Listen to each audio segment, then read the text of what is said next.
Nah, itu kan laporan keuangan kan harus di-compare, Bu. Minimal kan 2 periode. Seandainya nanti ini berlakunya tahun 2025, 2024 mungkin masih pakai pengukuran penilaian yang lama, terus satunya yang baru. Nah, itu gimana, Bu? Karena alat ukurnya kan jadi beda. Matur nuwun. Ini terkait informasi komparatif maksudnya ya, Pak Sigit ya? Kalau Nggih, kemudian kan, ada perubahan ya?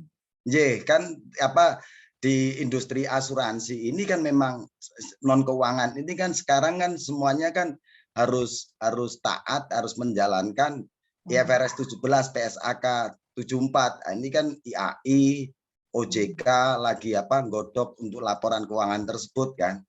Nah, tentunya kan sebelum masa itu berlaku kan ada masih diperbolehkan pakai PSAK yang sebelumnya. Waktu pas masuk kan otomatis sebelumnya masih pakai PSAK nganut yang sebelumnya, dan yang periode yang udah diperlakukan kan menganut yang baru kan. Berarti ini kan komparasinya kan apple to apple-nya kan dengan pengukuran yang berbeda kan tentunya kan bisa menjadi informasinya menjadi relevan, matur nuwun, atau kualitas, matur nuwun. Baik, jadi ketika ada perubahan kebijakan akuntansi yang ini jelas dipersyaratkan oleh PSAK, maka memang harus diubah.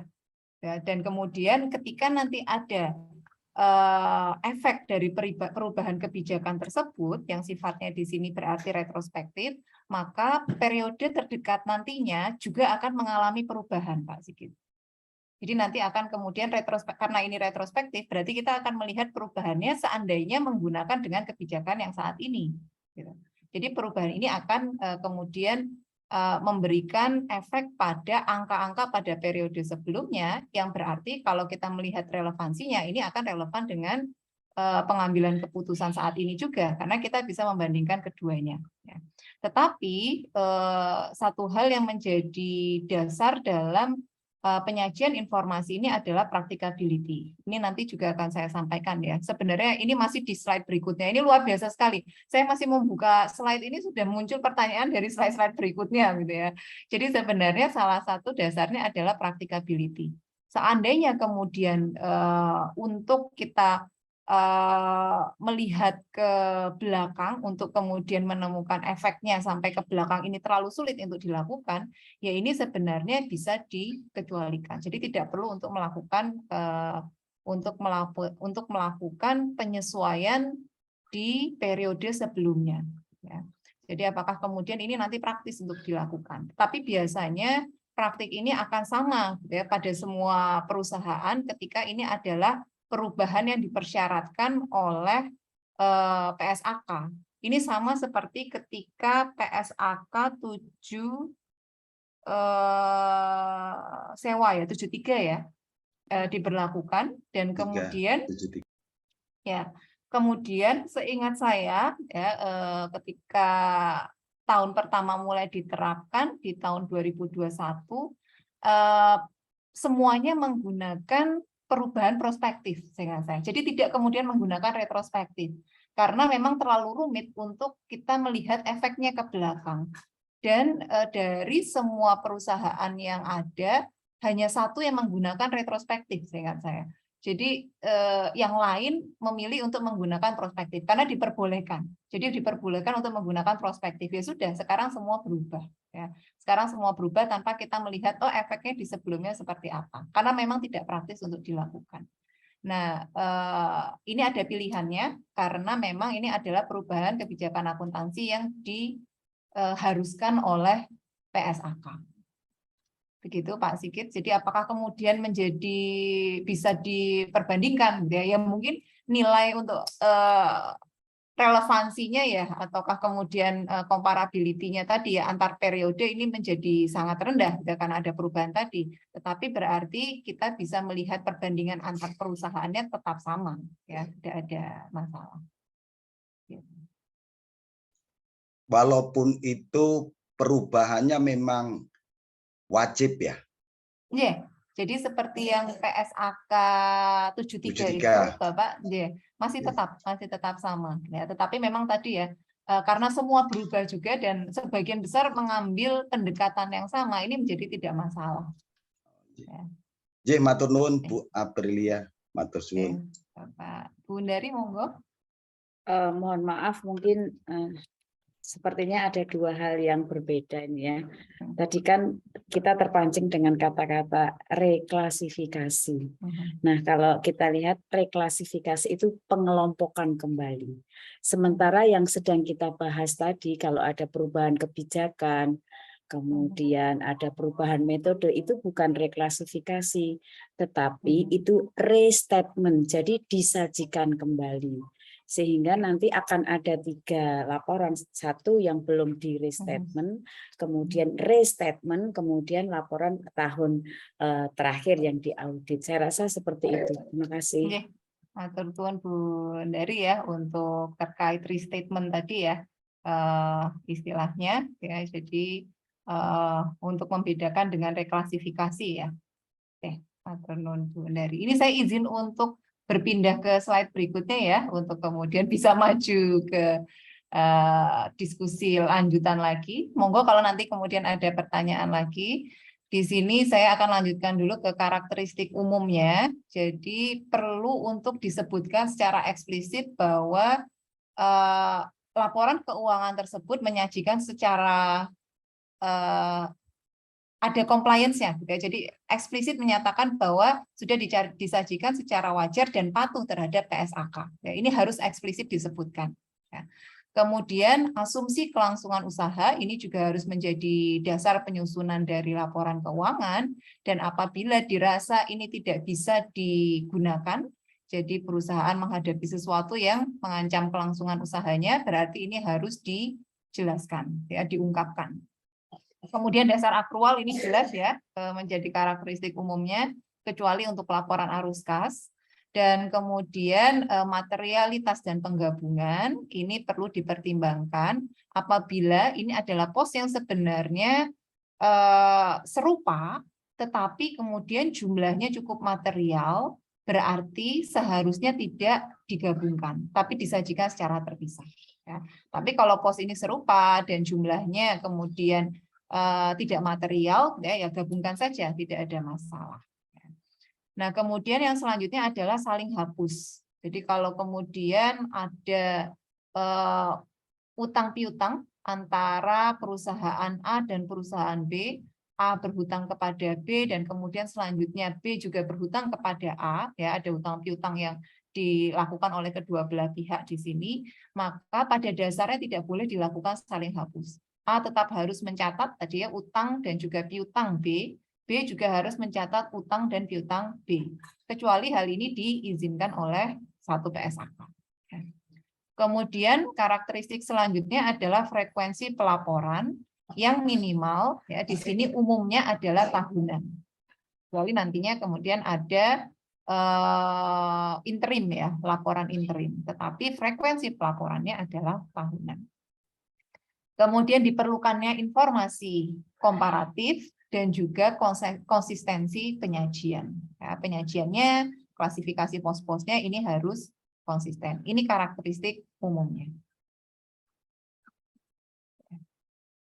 Kemudian untuk ketentuan penyajian, laporan posisi keuangan harus dipisahkan antara aset lancar dan tidak lancar. Tetapi pada industri tertentu yang lebih mudah untuk menyajikan berdasarkan likuiditas, maka silakan untuk disajikan berdasarkan likuiditas. Ini tidak ada masalah. Tetapi panduan awalnya bahwa penyajian aset harus memisahkan lancar dan tidak lancarnya. Jadi aset lancar, tidak lancar, yang berarti kemudian kita harus melihat apakah ini akan digunakan atau dijual ya dalam satu periode akuntansi. Ya. Kalau tidak berarti dia adalah aset tidak lancar. Tapi kalau kemudian sulit, ya beberapa industri mungkin sulit untuk menggunakan aset lancar dan tidak lancar, maka silakan untuk menggunakan berdasarkan likuiditasnya. Ya. Kemudian di sini terkait utang, maka harus dibedakan juga antara utang jangka panjang dan utang jangka pendek. Penyajian untuk laporan laba rugi dan penghasilan komprehensif lain bisa secara tunggal, jadi laporan laba rugi dan kemudian komprehensif di bawahnya ya menjadi satu bagian, ataukah terpisah. Ini juga tidak ada masalah. Jadi diperbolehkan kalau kemudian membuat laporan laba rugi tersendiri, setelah itu laporan penghasilan komprehensif lain menjadi satu laporan yang terpisah, tidak ada masalah. Ya, jadi boleh disajikan secara tunggal maupun terpisah. Dan kemudian informasi komparatif juga harus disajikan, dan bila dirasa akan lebih relevan, maka silakan untuk menambahkan informasi secara naratif dan deskriptif. Ya, jadi tidak hanya kuantitatifnya saja, tetapi boleh ditambahkan naratif dan deskriptif. Ya. Ini untuk ketentuan penyajiannya.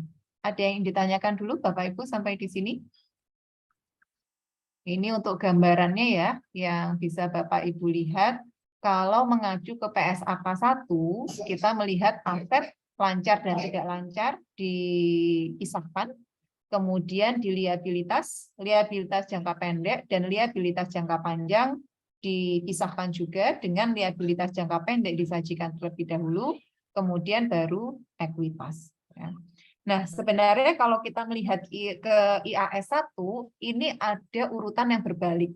Ya.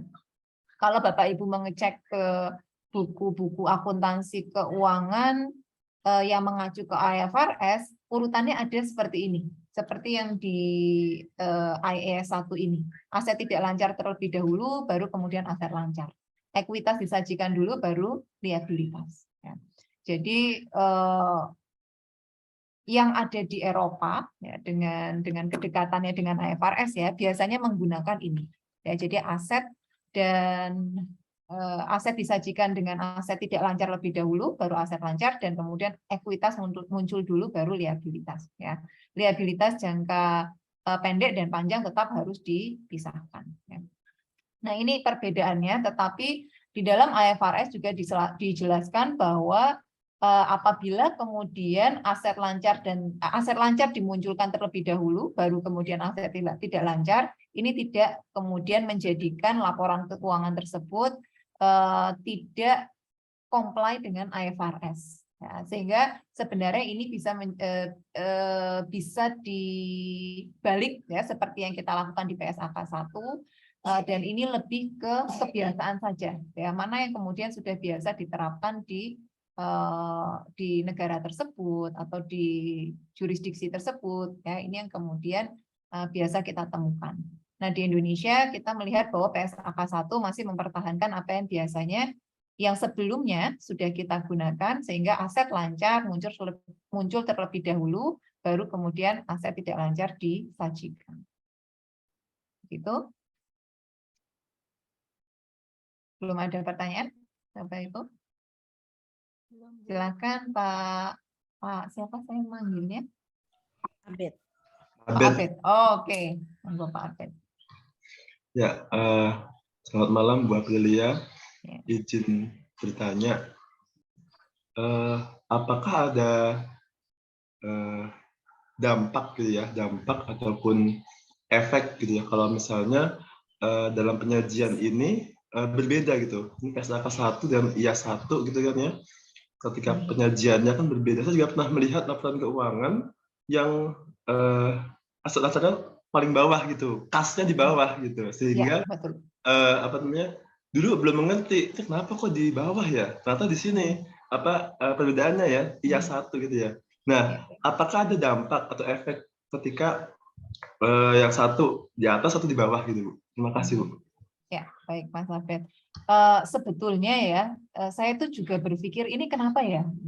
Kenapa ada yang kemudian aset lancar lebih dulu, ada yang aset lancarnya muncul kemudian. Betul sekali, kasnya di bawah. Ya. Kas itu paling bawah ketika kita melihat laporan keuangan yang diterbitkan di Eropa, ya, di negara-negara di Eropa. Ya. Saya tidak tahu ya kalau di negara lain, saya belum mengecek. Maksud saya yang mengacu ke IFRS, saya belum mengecek selain negara-negara di Eropa. Tetapi sebenarnya apakah ada dampaknya? Tidak ada sebenarnya. Ya. Tidak ada dampaknya kalau kita kemudian untuk mengambil keputusan ya hanya dibalik saja. Ini juga satu hal yang sebenarnya saya coba cari alasannya. Ya. Kenapa demikian? Ya. Saya tidak menemukan ada penjelasannya pada bagian-bagian lain seperti basis for conclusion-nya gitu ya, ini tidak saya temukan. Jadi saya tidak terlalu paham kenapa kemudian tidak ada urutan yang tidak diseragamkan saja gitu ya. Tetapi bisa jadi ini faktor kebiasaan ya, bahwa ada negara-negara tertentu yang memang punya kebiasaan menggunakan penyajian dengan aset tidak lancar dimunculkan terlebih dahulu ya. Jadi kalau masalah dampaknya ya ini tidak ada, betul-betul tidak ada, sama sekali tidak ada. Sehingga memang disebutkan juga bahwa ketika menggunakan urutan lain ya tidak ada masalah juga ya. Ini tidak kemudian menyebabkan menjadi incompliance dengan IFRS. Ya, terima kasih Mas Abed. Ada lagi Bapak Ibu? Bu Laina, silakan. Terima kasih Bu Lia. Ini tadi berkaitan dengan penyajian aset tadi, Bu. Aset disajikan, disajikan penyajian aset berdasarkan aset lancar dan aset tidak lancar. Lalu atau boleh juga disajikan berdasarkan likuiditasnya. Nah, tadinya saya pikir pengelompokan aset berdasarkan aset lancar dan aset tidak lancar itu berdasarkan sifat likuiditasnya. Ternyata bukan ya, Bu. Lalu seperti apa? Ya, terima kasih. Sebenarnya memang ada kedekatannya ya, Bu Laina, antara lancar dan tidak lancar dan kemudian likuiditas ya. Sebenarnya ada kedekatan di antara keduanya. Tetapi kalau kita membayangkan seperti industri keuangan ya, kalau aset lancar ini kan yang akan kemudian digunakan dalam waktu dalam satu periode akuntansi ini. Sebenarnya kita harus mendefinisikan dulu setiap aset, apakah ini kemudian aset ini akan bisa dalam satu periode akuntansi, okay, ini kemudian akan terjual, ataukah kemudian akan habis, akan digunakan, akan terkonversi menjadi kas, ya. Tetapi tidak sama persis dengan aset yang liquid ya, berdasarkan likuiditasnya. Karena di sini berarti kita harus tahu terlebih dahulu apa yang akan kita lakukan dengan aset ini dalam satu periode akuntansi. Ya. Jadi kalau perusahaan manufaktur atau perusahaan dagang ini akan mudah untuk mengatakan ini aset tidak lancar atau lancar. Oh, saya akan kemudian menggunakan atau menjual aset ini dalam satu siklus akuntansi. Tetapi kalau pada industri keuangan, yang di sini mereka tidak mempunyai barang dagang ya, dan lebih sulit untuk mengatakan apa yang akan saya lakukan dalam satu periode akuntansi ya, pada instrumen keuangan ini. Ya, ini kemudian menjadi lebih sulit untuk kita mengelompokkan apakah aset ini adalah aset lancar atau tidak lancar. Tapi lebih mudah untuk kita katakan aset ini liquid atau tidak liquid. Ya, kedekatan dengan kasnya jauh lebih mudah kita lihat daripada kemudian kita mengelompokkan menjadi aset lancar atau tidak lancar. Dan ini biasa dilakukan dalam praktiknya juga. Ya, jadi dalam industri keuangan mereka akan menggunakan penyajian dengan likuiditas. Sementara untuk perusahaan lain yang dengan mudah mereka bisa menentukan akan saya lakukan apa nih dalam satu periode akuntansi ini ya untuk aset ini, nah mereka akan kemudian menggunakan pengelompokan aset lancar dan tidak lancar. Itu Bu Lain. Baik, terima kasih Bu Lia. Ya, jadi sebenarnya mirip ya, kalau kita katakan sama persis tidak, tetapi memang ada kemiripannya ya, di antara pengelompokan dengan lancar tidak lancar ataupun dengan likuiditas tadi. Monggo Pak Sigit. Bu, ini pernah saya baca ya. Pernah saya baca apa itu terkait dengan aset lancar sama tidak lancar, saya baca di blog atau pokoknya di Google tuh. Jadi reasonnya itu kan tadinya itu kan kalau ini kan dasarnya fair value, ya kan? Dasar yang sekarang IAS itu fair value. Jadi kenapa dulu tuh kan perhatian utamanya di laporan laba rugi, sedangkan laba rugi itu kan bisa diotak-atik labanya dan sebagainya. Terus akhirnya perhatiannya ke neraca, karena secara logika maksudnya gini, saya sempat baca itu, dia bilang gini, loh kalau aset tidak lancaran nambah, dia nggak mungkin nggak ngomong nggak profit. Jadi ukurannya itu aja. Itu kalau nggak salah laporan keuangan di Inggris waktu itu. Itu saya sempat baca. Tapi ini cuma ya ini juga belum tentu bisa dipertanggungjawabkan. Tapi reasonnya kurang lebih seperti itu. Jadi kenapa kalau di Eropa yang menganut fair value, kenapa aset tidak lancarnya itu ditaruh di depan, bukan karena liquidnya. Dia cuma melihat bahwa kalau logikanya aktiva tetapnya nambah, ya pasti profit. Tapi kalau laporan laba rugi masih bisa dimanipulatif, kurang lebih seperti itu. Tapi ini kembali lagi, ini cuma pikiran saya baca, enggak referensinya, enggak artinya enggak jurnal, enggak, cuma saya pernah berapa kali baca dalam satu blog yang agak ilmiah juga. Matur nuwun. Baik Pak Sigit. Ini terkait urutannya yang lancar dan tidak lancar ini tadi ya? Atau bagaimana? Atau kemudian masalah boleh menggunakan lancar tidak lancar atau memilih menyajikan dengan likuiditas? Ini terkait kalau yang saya baca itu alasannya kenapa kok IFRS itu kok aset tidak lancar ditaruh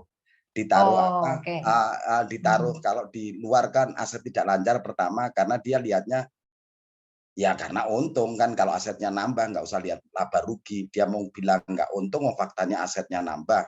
Cuma kalau di kita kan tetap aset berdasarkan likuiditas, dan ini kan sebetulnya bukan suatu yang sifatnya kaku peraturannya kan. Oke. Baik. Jadi masalah pilihan tadi ya Pak Sigit ya.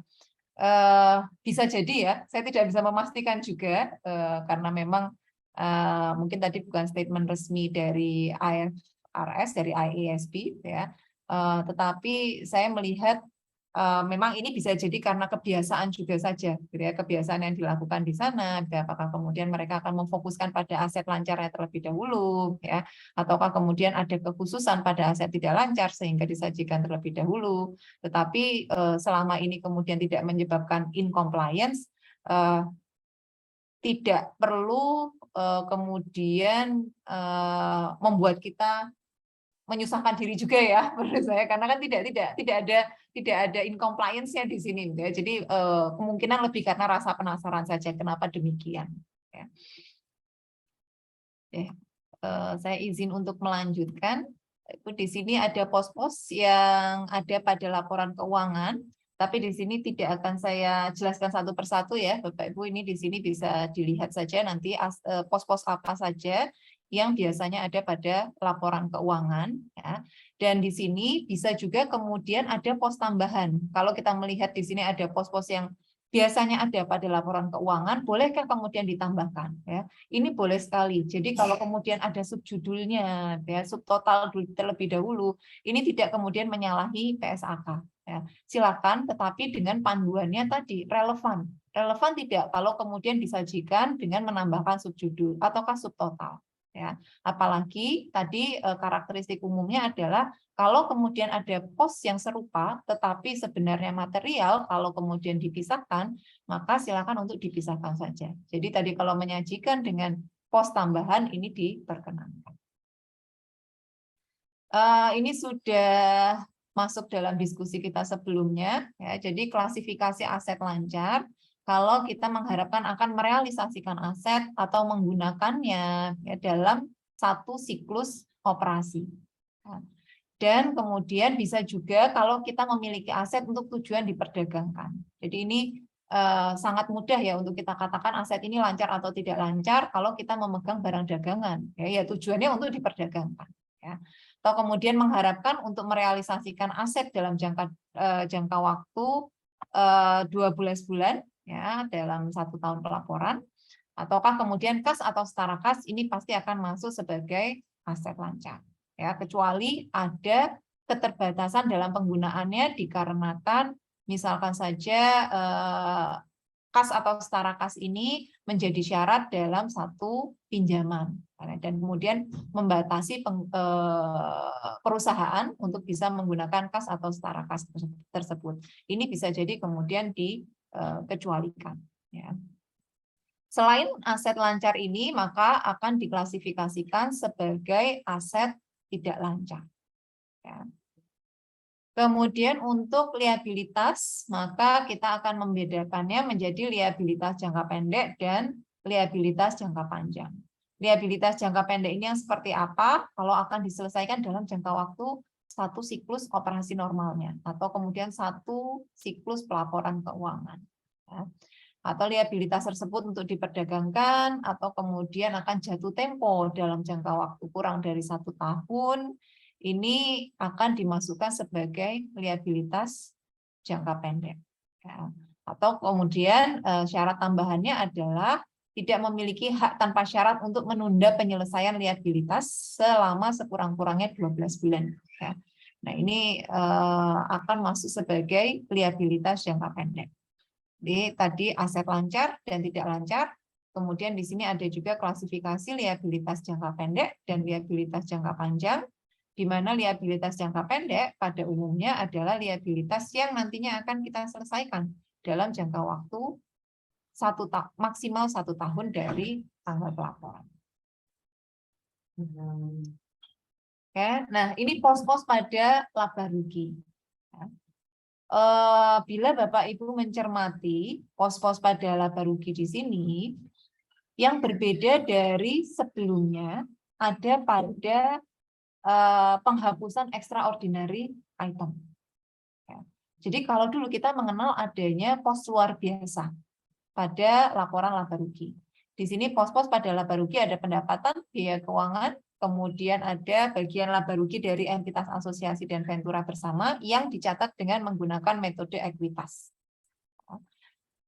Kemudian ada beban pajak, dan kemudian yang di bawah yang D ini adalah dari discontinued operation. Kalau ada yang discontinued, maka di sini kita akan melihat ya, laba atau rugi setelah pajak karena operasi tersebut dihentikan. Ini masuk dalam D. Nah, kalau dulu setelah itu ada extraordinary items ya, yang dimasukkan sebagai satu pos tersendiri. Tetapi saat ini kita tidak mengenal adanya extraordinary items dalam IFRS, tetapi sebenarnya IFRS mengakui bahwa ada non-recurring items. Ya. Non-recurring items ini bisa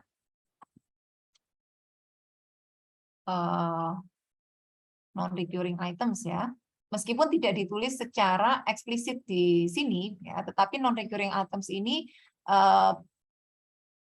bisa muncul pada laba rugi. Ya, salah satunya adalah discontinued operation. Salah satunya adalah discontinued operations, di mana ini juga bukan sesuatu yang sering terjadi. Ya, jadi non-recurring items. Non-recurring items di dalamnya termasuk juga extraordinary items. Jadi non-recurring items ini bisa items yang infrequent, jadi tidak sering. Bisa juga item yang tidak common, ya, tidak biasa. Ya, tidak common, jadi tidak normalnya ini tidak ada, ya. Tetapi kemudian pada waktu tertentu ada, ya. Nah, kita tidak melihat ada pemisahannya di sini. Ya. Jadi kalau kemudian ada non-recurring items yang infrequent atau uncommon, ya, nah kita akan memasukkannya dalam pos-pos laba rugi tanpa kemudian dipisahkan menjadi satu pos dengan judul extraordinary items. Ya. Nah, ini perbedaannya. Ya. Jadi akan masuk pendapatan, kemudian nanti akan ada keuntungan, akan ada kerugian. Ya, ini sudah masuk di dalam pos-pos laba rugi secara menyeluruh, tidak kemudian disajikan sebagai satu extraordinary items. Extraordinary item sendiri masuk sebagai non-recurring items yang diakui oleh IASB sebagai pos yang mungkin muncul, ya, sebagai satu pos yang mungkin muncul. Tetapi dengan kerumitannya dulu bahwa ada banyak justifikasi dalam memasukkan extraordinary item sebagai satu pos tersendiri, dan juga di sini ada kemungkinan misleading karena extraordinary items ini nantinya akan biasanya dikeluarkan dari menghitung rasio-rasio tertentu seperti PER, ya. Menghitung PER ini seringkali extraordinary items kemudian dikeluarkan. Nah, ada kerumitan tersendiri di sana dan juga kemungkinan melakukan manipulasi ya, ataupun kemudian melakukan smoothing ya, sehingga nantinya pada saat perhitungan PER ini akan terlihat lebih baik dengan memasukkan item-item tertentu ke dalam pos extraordinary items ya. Sehingga kita tidak menemukan lagi satu pos tersendiri dengan nama extraordinary items. itu. Kemudian lanjutannya pada penghasilan komprehensif lain. Di awal tadi ada dua pilihan, boleh menyajikan pos laba rugi dalam bentuk tunggal bersama dengan penghasilan komprehensif lain, ataukah kemudian dalam bentuk terpisah, tidak ada masalah. Ya. Apakah kemudian penyebutannya adalah laporan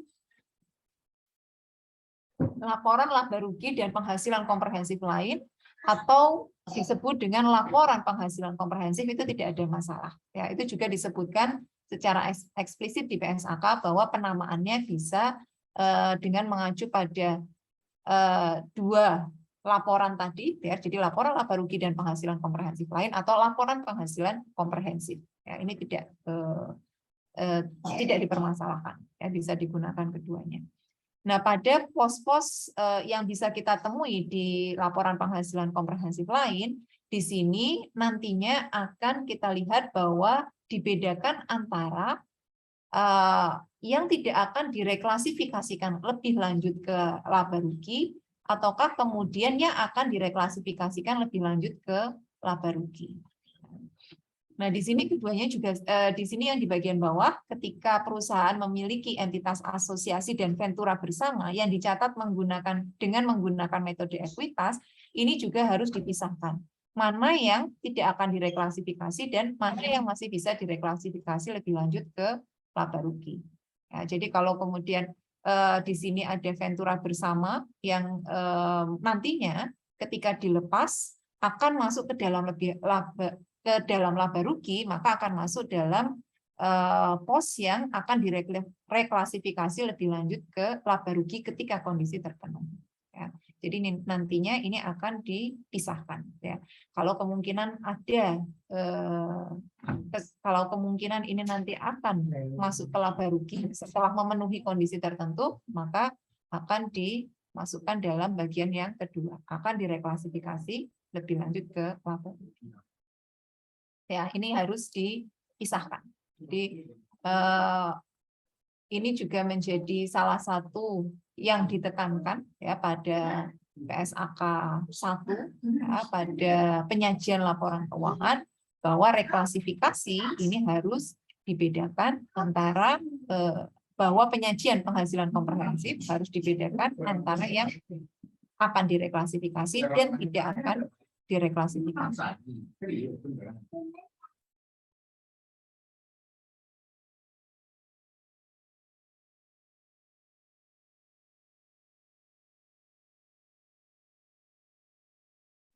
Mohon maaf sebentar saya izin sebentar.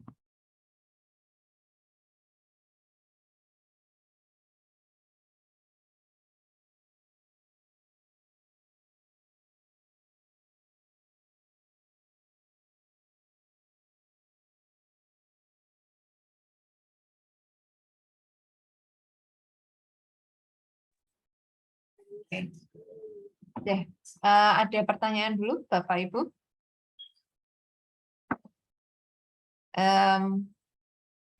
Kalau belum ada, kan saya lanjutkan dulu. Nanti monggo seandainya ada pertanyaan lebih lanjut setelah saya menjelaskan lagi.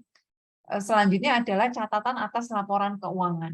Nah, catatan atas laporan keuangan menjelaskan informasi yang ada pada laporan keuangan yang sudah disajikan sebelumnya. Informasi tentang dasar penyusunan laporan keuangan ini harus ada. Dan kemudian informasi yang disyaratkan oleh SAK bisa jadi belum disajikan di laporan keuangan sebelumnya, sehingga di sini harus disajikan dalam catatan atas laporan keuangan, dan bisa jadi ada informasi yang tidak dipersyaratkan oleh PSAK, jadi tidak disajikan di dalam laporan keuangan sebelumnya, tetapi dianggap relevan untuk memahami laporan keuangan. Ini juga perlu disajikan, diungkapkan dalam catatan atas laporan keuangan. Nah, jadi informasi tentang dasar penyusunan harus diungkapkan di catatan, kemudian informasi yang disyaratkan di SAK yang mungkin belum tercakup dalam laporan sebelumnya, dan kemudian informasi yang tidak dipersyaratkan tetapi relevan untuk memahami informasi yang ada pada laporan keuangan. Nah, ini perlu dimasukkan dalam catatan atas laporan keuangan.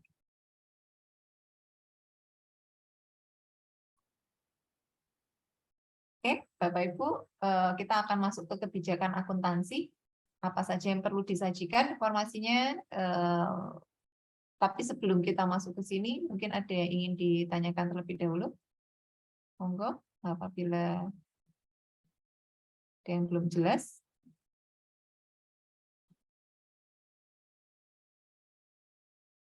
Oke, saya lanjutkan dulu ya. Untuk kebijakan akuntansi, yang perlu diungkapkan di sini adalah kebijakan akuntansi signifikan yang mencakup dasar pengukuran dan juga apabila ada kebijakan akuntansi lain yang dianggap kemudian ini harus diungkapkan juga karena relevan untuk pengambilan keputusan ya sesuai dengan tujuan laporan keuangan. Jadi intinya adalah kembali lagi ke relevansinya. Kalau kemudian ada kebijakan akuntansi tambahan di sini silakan untuk diungkapkan ya dalam laporan keuangan. Acuannya adalah PSAK 25 ya, tentang kebijakan akuntansi, perubahan estimasi akuntansi dan juga untuk koreksi kesalahan. Nah, kalau kemudian ada kebijakan akuntansi yang di sini belum diatur di PSAK, ya, maka perusahaan nantinya akan mengembangkan atau menggunakan kebijakan akuntansi yang dianggap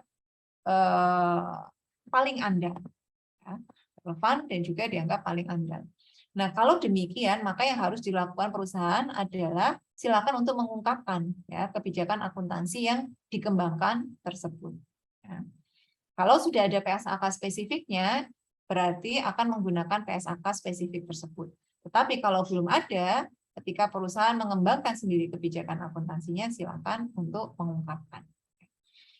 Dan perubahan kebijakan akuntansi ini boleh dilakukan selama dipersyaratkan oleh PSAK, ada PSAK yang baru, ataukah kemudian ada kondisi tertentu yang kemudian membuat adanya kebijakan akuntansi yang khusus, ya, maka ini diperbolehkan dan juga diperbolehkan selama menghasilkan informasi yang lebih andal dan relevan. Tetapi kemudian kalau kebijakan akuntansi ini nanti menyebabkan adanya perubahan retrospektif, berarti penyajian awal periode sebelumnya ini harus ditambahkan ya sebagai informasi komparatif di tahun terjadinya perubahan. Kalau perubahan estimasi akuntansi, maka di sini akan diakui secara prospektif. Pada periode perubahan akan kemudian terlihat perubahan estimasi akuntansi tersebut dan juga kemudian nanti akan disajikan pada periode mendatang. Bisa jadi hanya di periode perubahan saja, bisa jadi juga mencakup periode yang akan datang. Dan kemudian item yang berubah tadi ya, harus disesuaikan juga jumlahnya pada periode perubahan maupun periode yang akan datang.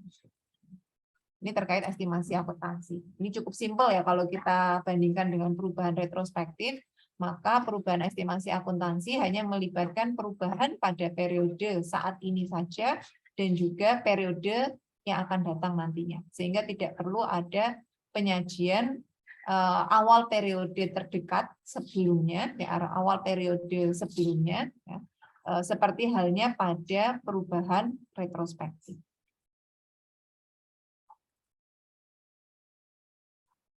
Kemudian apa yang dilakukan seandainya terjadi kesalahan periode sebelumnya, maka harus dikoreksi secara retrospektif. Sajikan kembali efek dari koreksi kesalahan tersebut, ya.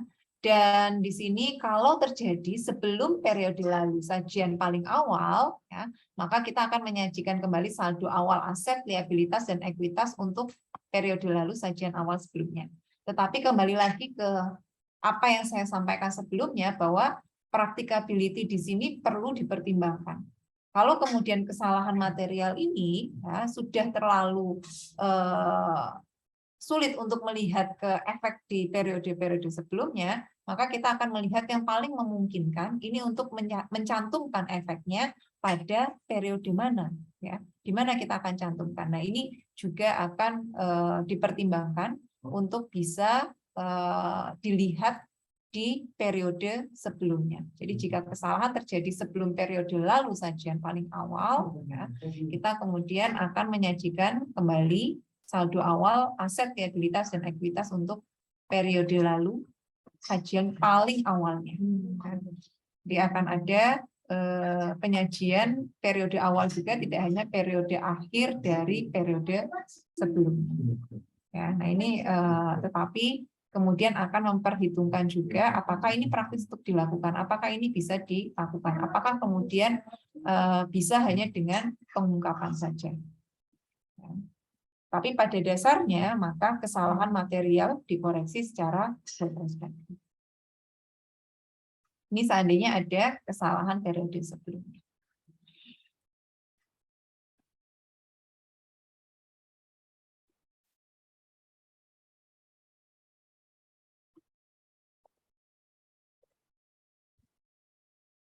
Oke, Bapak Ibu, selanjutnya kita akan masuk ke mata uang fungsional. Sudah ada yang familiar dengan mata uang fungsional? Ya, mungkin pernah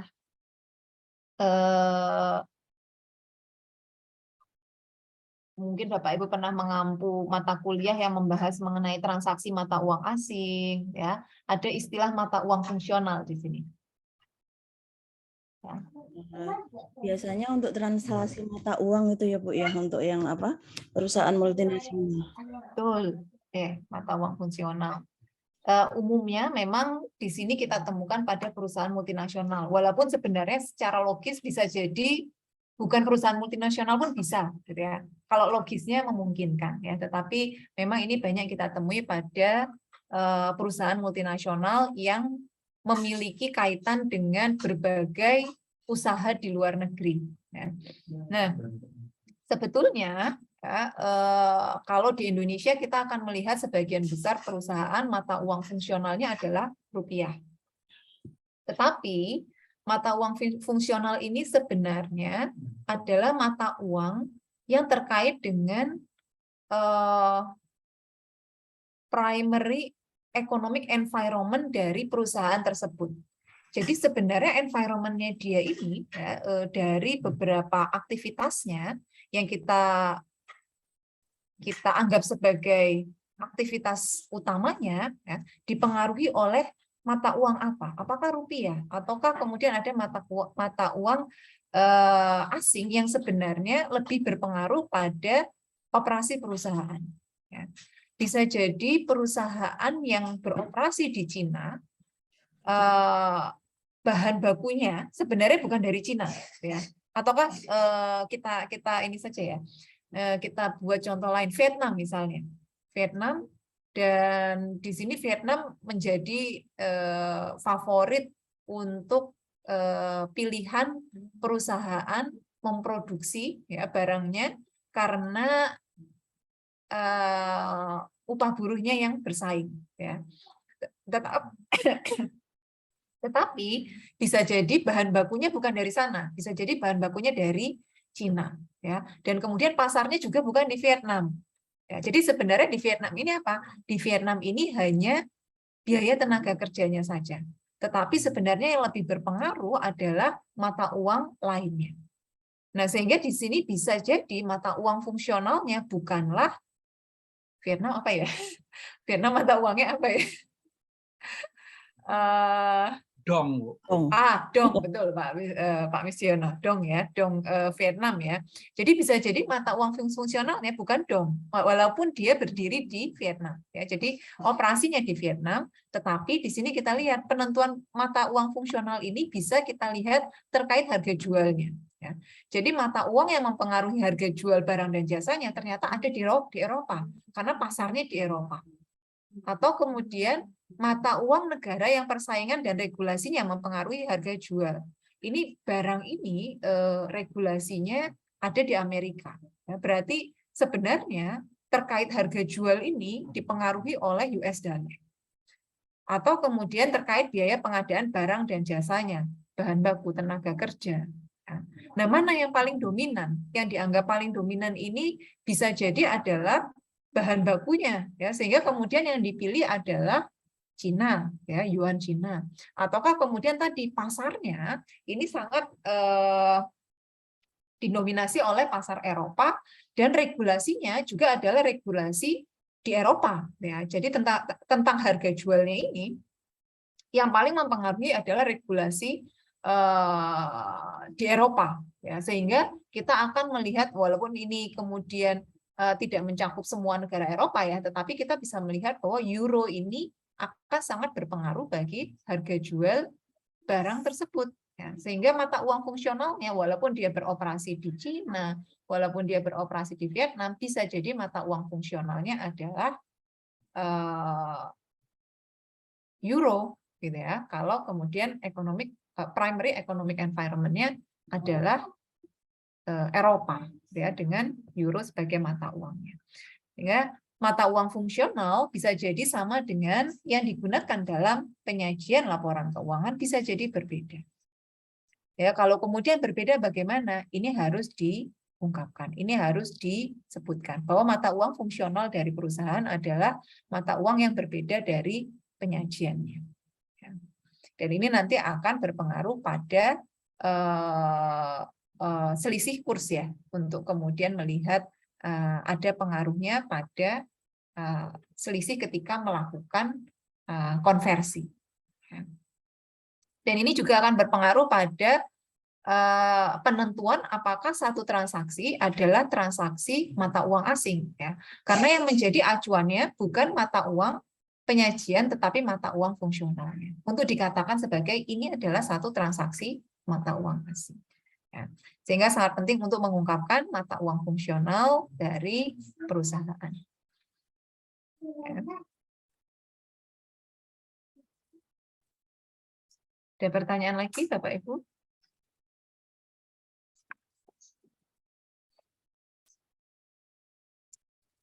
Kemudian di sini terkait pengungkapan pihak-pihak berelasi, ya, ini juga penting untuk diungkapkan. Apakah perusahaan bertransaksi baik dengan individu atau entitas yang dianggap sebagai pihak berelasi, ya. Ada kriterianya, ya, untuk dimasukkan sebagai individu ataupun entitas yang berelasi. Ya. Nah, kalau memang ada, kemudian di sini harus diungkapkan sifat dari hubungan dan kemudian dampaknya pada laporan keuangan apa, dan ada minimal pengungkapan nilai transaksi, jumlah saldo, penyisian piutang ragu-ragu, beban terkait piutang ragu-ragu atau penghapusan piutang. Nah, ini minimal akan diungkapkan informasi-informasi ini. Ya. Jadi seandainya ada transaksi dengan pihak berelasi, bisa jadi transaksi dengan entitas yang ada hubungannya dengan top manajemen perusahaan. Ya, transaksi seperti apa ini? Ya, nilai transaksinya berapa? Apakah transaksi ini melibatkan penghapusan piutang? Ya, ini harus diungkapkan. Jika kalau memang ini adalah transaksi dengan pihak berelasi, dan bisa jadi transaksi ini adalah transaksi jual beli juga, ya, dengan entitas tertentu, apa dampaknya pada laporan keuangan? Ya, apakah kemudian akan menyebabkan adanya penghapusan piutang, ataukah kemudian menyebabkan adanya laba atau rugi, ya, keuntungan atau kerugian tertentu, ya, yang ditanggung oleh perusahaan? Ini harus diungkapkan. Nah, selain itu, ya, yang harus diungkapkan juga adalah kompensasi manajemen kunci. Apa saja yang mereka dapat? Imbalan kerjanya seperti apa? Jangka pendek, kemudian pasca kerja, ini cukup panjang, ya, biasanya. Apa istilahnya? Saya kok lupa. Kalau kemudian sudah selesai masa jabatannya dan ada kompensasi yang diberikan setelah masa kerja. Saya kok lupa istilahnya. Ini setelah pasca kerja, setelah kerja, ya. Jadi setelah menyelesaikan periodenya, ya, imbalan pasca kerja, ini juga harus Kewajiban diungkapkan. karyawan bukan, Bu? Bukan, saya agak lupa istilahnya. Kalau biasanya komisaris itu selesai jabatan, ya. Tantiem. Tantiem, ya betul. Saya dari tadi mengingat-ingat itu tantiem. Ini kan jumlahnya juga cukup besar ya biasanya ya. Nah ini juga harus diungkapkan. Kemudian imbalan kerja jangka panjang, seandainya ada pemutusan hubungan kerja, imbalan apa yang akan diperoleh, dan juga pembayaran berbasis saham. Ya ini yang cukup umum ya. Kalau kita melihat saat ini pembayaran berbasis saham untuk mengantisipasi adanya agency problem juga ya. Ini yang banyak kita lihat manajemen kunci mendapatkan saham perusahaan. Ya. Nah ini yang harus diungkapkan. Ya. Ada yang ditanyakan dulu? Ibu? Ini kalau kita maju ke yang berikutnya. Oke, Pak Rino, silakan. Mengenai yang mata uang tadi, Ibu. Ya. Berarti perusahaan itu harus membuat laporan keuangannya berdasarkan mata uang fungsional ya, Bu ya? Ataukah dia harus bikin dua mungkin dengan mata uang fungsionalnya dengan mata uang di mana dia perusahaan itu berada. Jadi ditransaksikan dulu atau gimana? Oke.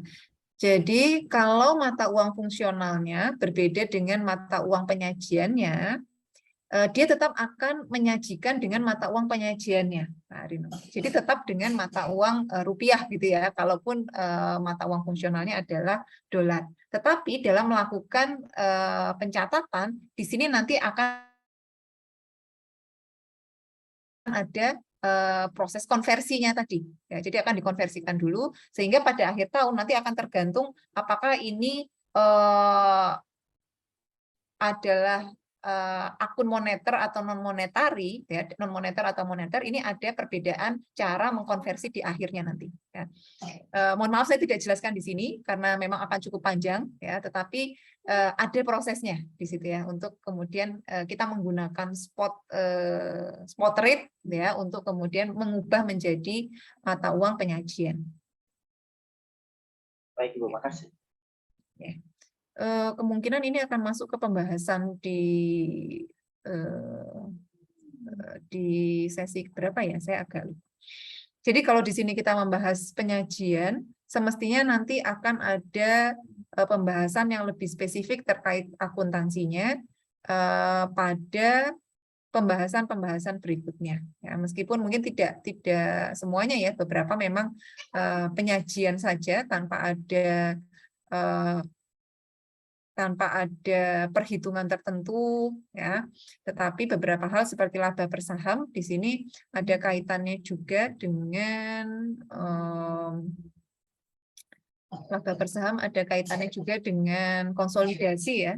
Nanti untuk dilusian ini kemungkinan akan ada pembahasan juga di sana.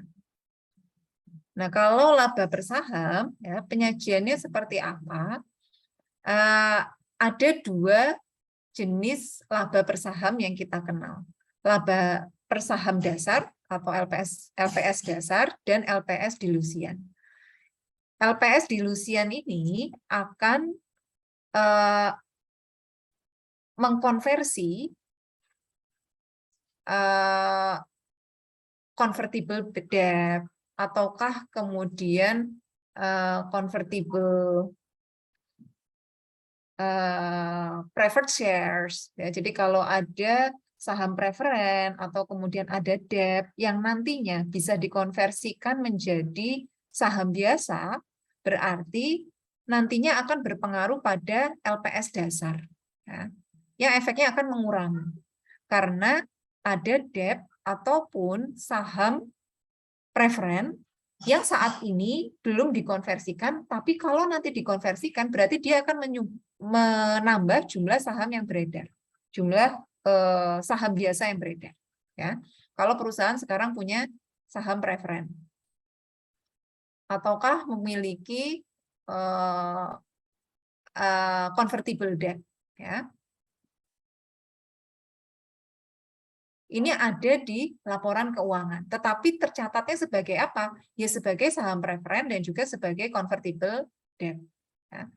Nah, kalau nanti kemudian mereka misalkan saja bisa dikonversi menjadi 100 lembar saham biasa, ya, convertible debt-nya juga bisa dikonversikan menjadi 200 lembar saham biasa, berarti seandainya pemilik dari saham preferen dan juga convertible debt ini menggunakan haknya untuk mengkonversi, ini nanti akan menambah jumlah saham yang beredar menjadi 300 lembar, ya. Nah, kalau kemudian ini bertambah 300 lembar, berarti LPS dasarnya kan akan berubah, ya, akan berubah. Nah, kalau ini berubah berarti LPS-nya menjadi berapa? Nah, ini yang harus disajikan keduanya. LPS dasarnya berapa? LPS dilusiannya berapa? Ya. Ini harus disajikan keduanya. Dan kemudian ungkapkan cara menghitungnya bagaimana. Ya. Maksudnya cara menghitung ini adalah pembilang dan penyebutnya yang berubah dibandingkan dengan perhitungan menggunakan LPS dasar. Yang digunakan sebagai dasar perhitungan untuk LPS dasar. LPS dasar kita menggunakan ya, earnings per share-nya saja sudah, net income-nya berapa, jumlah saham yang beredar berapa. Kalau kemudian menghitung LPS dilusian, berarti pembilang maupun penyebutnya kemungkinan akan berubah. Ya, kalau kita menghitung LPS dilusian, berarti pembilangnya di sini kita akan menghilangkan berapa bagian yang dibayarkan untuk saham preferen, berapa yang digunakan untuk membayar bunga untuk convertible debt-nya. Ini kan tidak akan kita keluarkan. Kalau ini kemudian di-exercise menjadi saham biasa, efeknya berapa? Ya, efek yang harus dikurangi dari saham preferen ini hilang, convertible debt ini hilang, ini berapa? Ini berarti akan mengubah pembilang. Pembilangnya akan berbeda dengan ketika menghitung LPS dasar. Nah, ini harus diungkapkan. Dan kemudian yang kedua, penyebutnya juga harus diungkapkan. Penyebutnya seperti apa? Kalau tadi, misalkan saja jumlah awalnya saham yang berbeda 500, berarti kalau dengan ada LPS, kalau menghitung LPS dilusian, kita harus mempertimbangkan bahwa saham preferen dan convertible debt-nya ini menjadi saham biasa bertambah 300. Ya.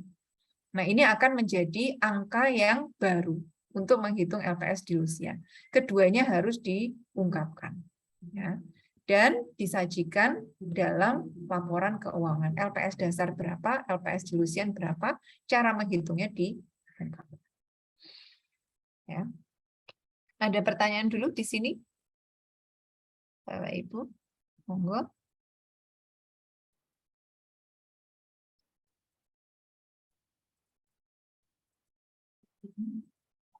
Sudah cukup jelas mengenai LPS dasar maupun dilusian?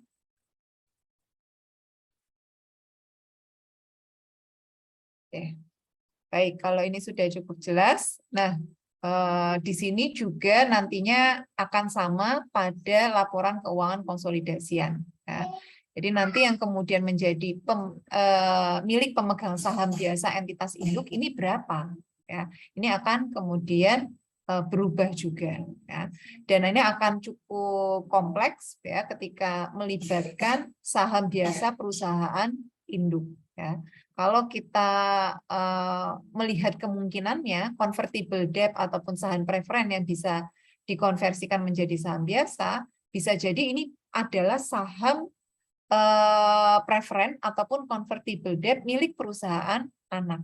Ya, milik perusahaan anak yang kemudian bisa dikonversikan menjadi saham biasa perusahaan induk atau bisa dikonversikan menjadi saham biasa perusahaan anak. Ya.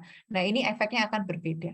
Ya, dan ini akan kemudian menyebabkan angka LPS dasar yang berubah ya, menjadi LPS dilusian untuk laporan konsolidasian. Selanjutnya, ini masuk ke penugasan yang saya sampaikan untuk Bapak Ibu semua. Nanti akan kita bahas juga apa yang sudah dikerjakan sebelumnya. Ini adalah peristiwa setelah periode pelaporan. Jadi ada masa di mana perusahaan harus melihat apakah periode penyesuai ini, apakah dalam periode ini ada transaksi yang dimasukkan sebagai peristiwa penyesuai ataukah transaksi ini adalah peristiwa non penyesuai. Kalau peristiwa penyesuai berarti peristiwa tersebut memberikan bukti atas adanya kondisi pada akhir periode pelaporan. Jadi ada sesuatu yang terjadi pada periode setelah laporan keuangan ini diterbitkan, disusun ya, belum diterbitkan dalam arti auditnya sudah diterbitkan, ini belum, tetapi laporan keuangan sudah selesai dan kemudian dalam periode setelah pelaporan ternyata ditemukan adanya peristiwa yang memberikan informasi terkait apa yang sudah dilaporkan di laporan keuangan.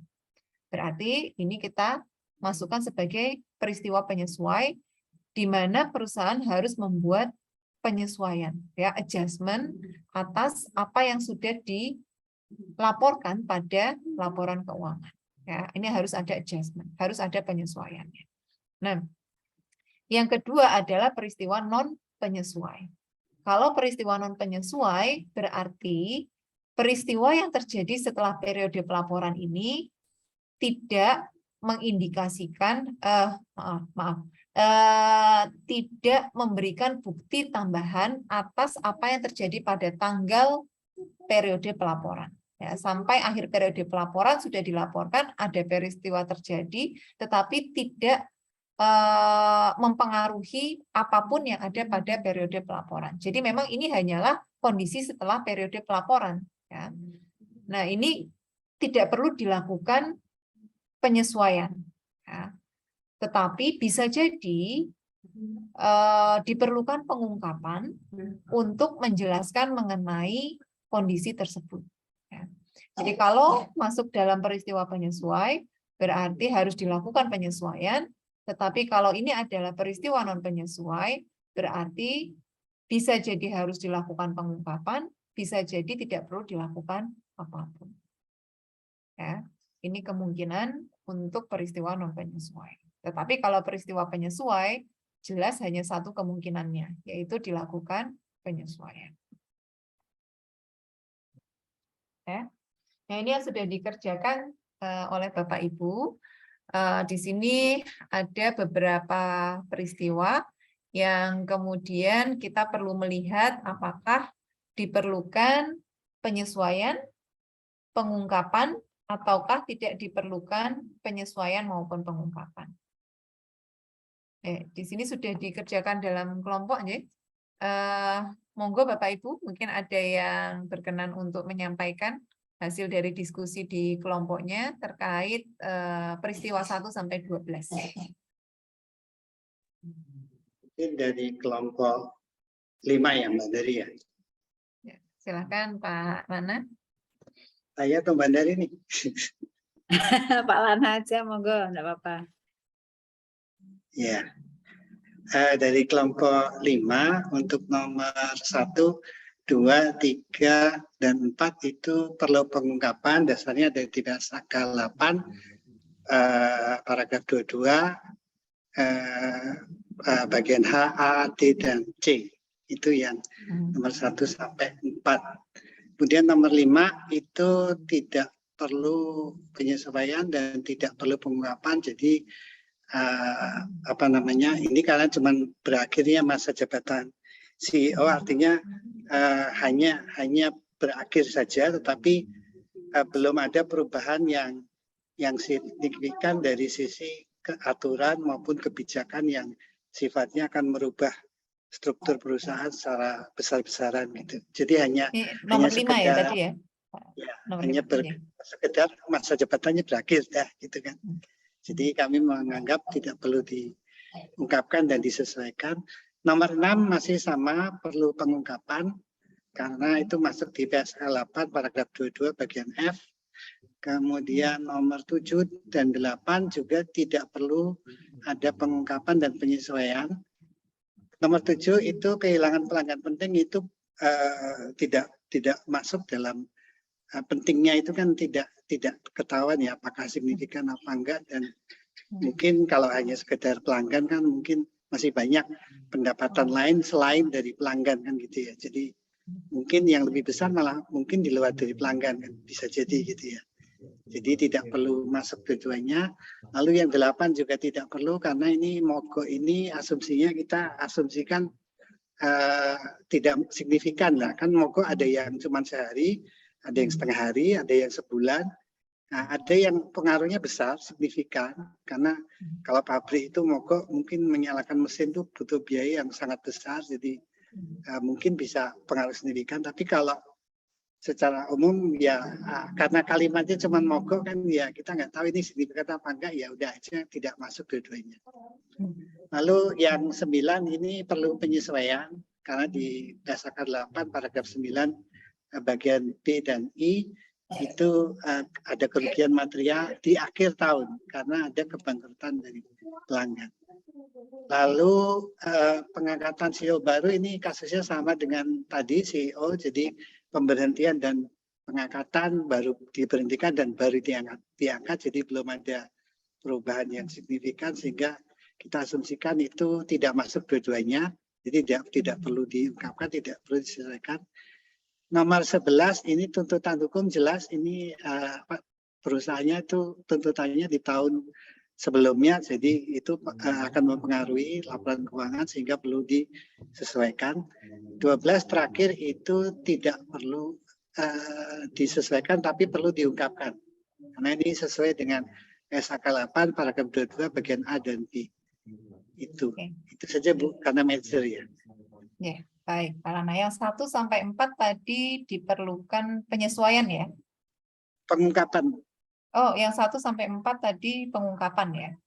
Ya, tidak. Baik. Ada yang ingin menambahkan atau kemudian berbeda pendapat di beberapa nomor? Silakan.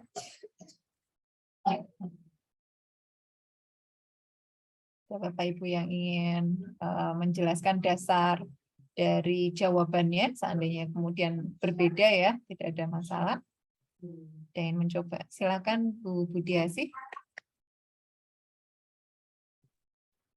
Nomor 1 saya beda, perlu adanya penyesuaian, Bu. Yang nomor 1 saja ya, berarti. Iya. Yang lain tidak ada yang berbeda ya dasarnya. Oke.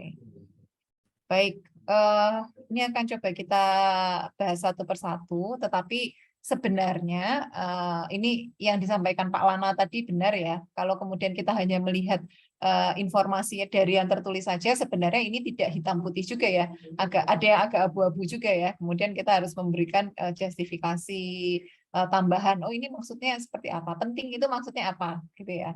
Meskipun di sini ada beberapa kata seperti signifikan yang digunakan untuk menekankan bahwa ini adalah sesuatu yang material, gitu ya, sesuatu yang material dan bisa membutuhkan sesuatu yang berbeda. Nah, yang pertama adalah penyelesaian kasus pajak dengan jumlah penyelesaian yang lebih besar dari perkiraan di akhir tahun. Nah, ini berarti kasus pajaknya ketika tahun laporan berakhir sebelumnya belum ada penyelesaian. Ya, belum ada penyelesaian. Jadi masih dalam bentuk ini kasus pajak. Anggapan saya ya dari sini ada utang pajak, gitu ya. Anggaplah gitu ya. Kasus pajak ini apa? Ini menyebabkan adanya atau bukan utang pajak ya? Kasus pajak terkait dengan sesuatu yang menyebabkan perusahaan memiliki liabilitas untuk diselesaikan nantinya. Dan kemudian ternyata jumlah penyelesaian yang lebih besar dari perkiraan di akhir tahun dan sekarang sudah selesai. Berarti memerlukan penyesuaian laporan keuangan, ya, karena sekarang sudah selesai. Nah, silakan Bu Desi atau Bu Budiasi? Saya Bu. Bu Desi. Oh, ya, silakan. Kebetulan memang kelompok kami di sini jawabannya memerlukan penyesuaian, karena memang kalau saya menganggap kasus ini adalah yang kita tahu adalah ketika perusahaan itu membuat SPT gitu ya. SPT itu kan ada dua ya, ada yang kurang membayar, ada yang lebih bayar gitu ya. Nah,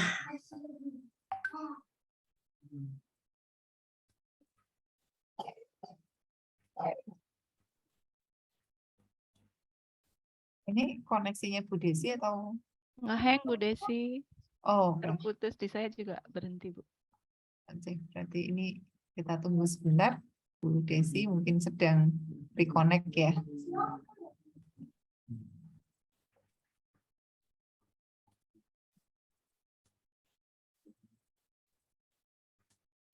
Oke, belum nyambung kembali ya. Saya lanjutkan dulu saja. Sudah masuk lagi belum Bu Desi? Keluar.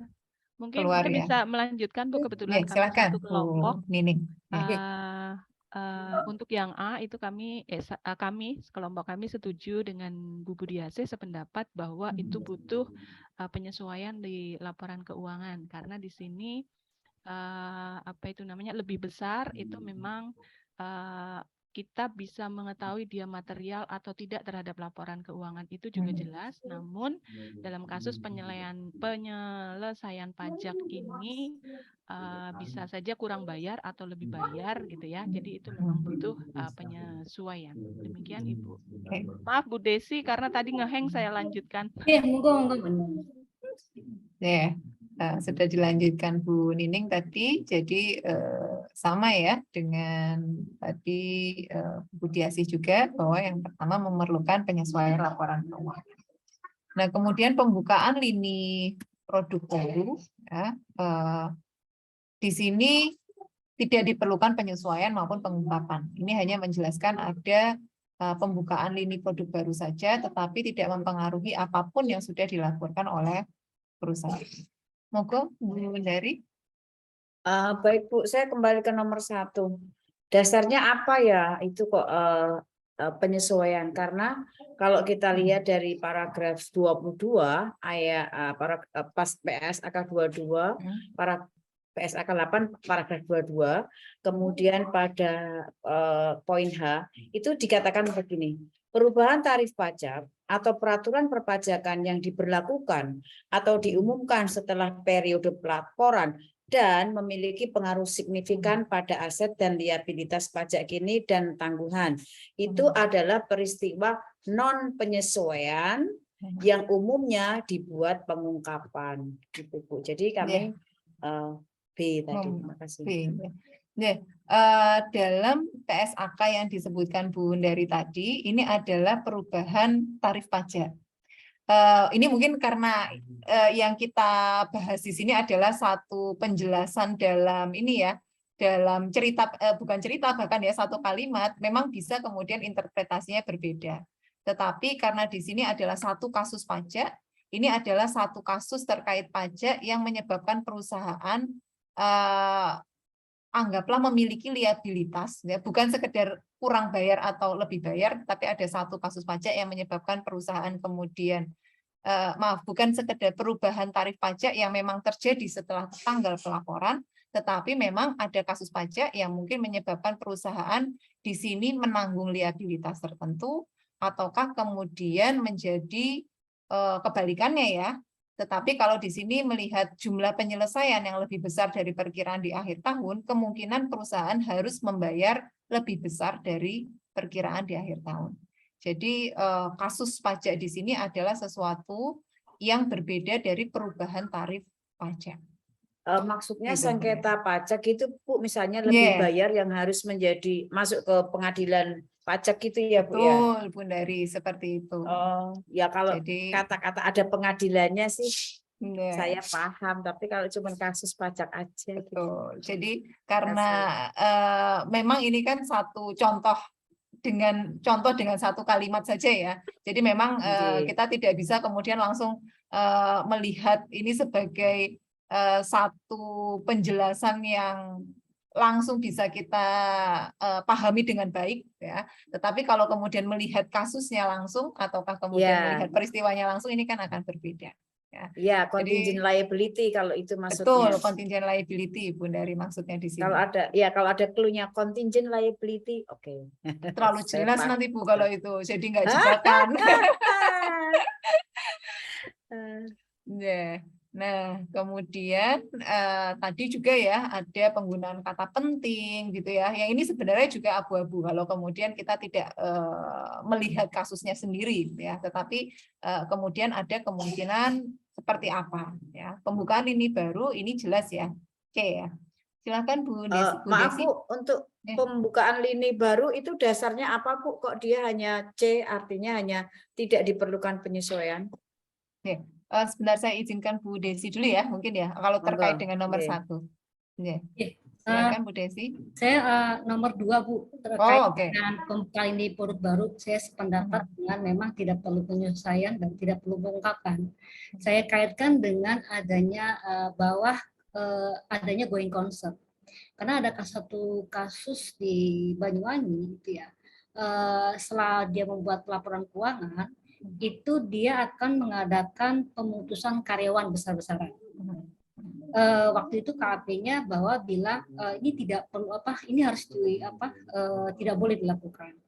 Cuman pihak akuntik atau manajemen menyatakan bahwa ini ada investor baru yang akan membeli perusahaan ini, dan pembelinya itu dia tidak mau menanggung biaya yang tinggi dari beban karyawan yang sebelumnya. Nah, untuk itu kasusnya yang tadinya semula itu tidak perlu diungkapkan, karena kaitannya dengan going concern, itu menjadi tidak butuh penyesuaian, tapi diperlukan pengungkapan ya. Apakah going concern itu menjadi suatu clue untuk kita bisa menjawab itu perlu tidaknya pengungkapan. Oke, itu Bu. Oke, baik Bu Desi. Ini sebenarnya kasus simpel ya, tapi karena di sini yang saya hadapi adalah ibu bapak yang sangat kritis gitu ya. Kasus simpel ini kan kemudian bisa menyebabkan kita berpikir lebih dalam lagi ya.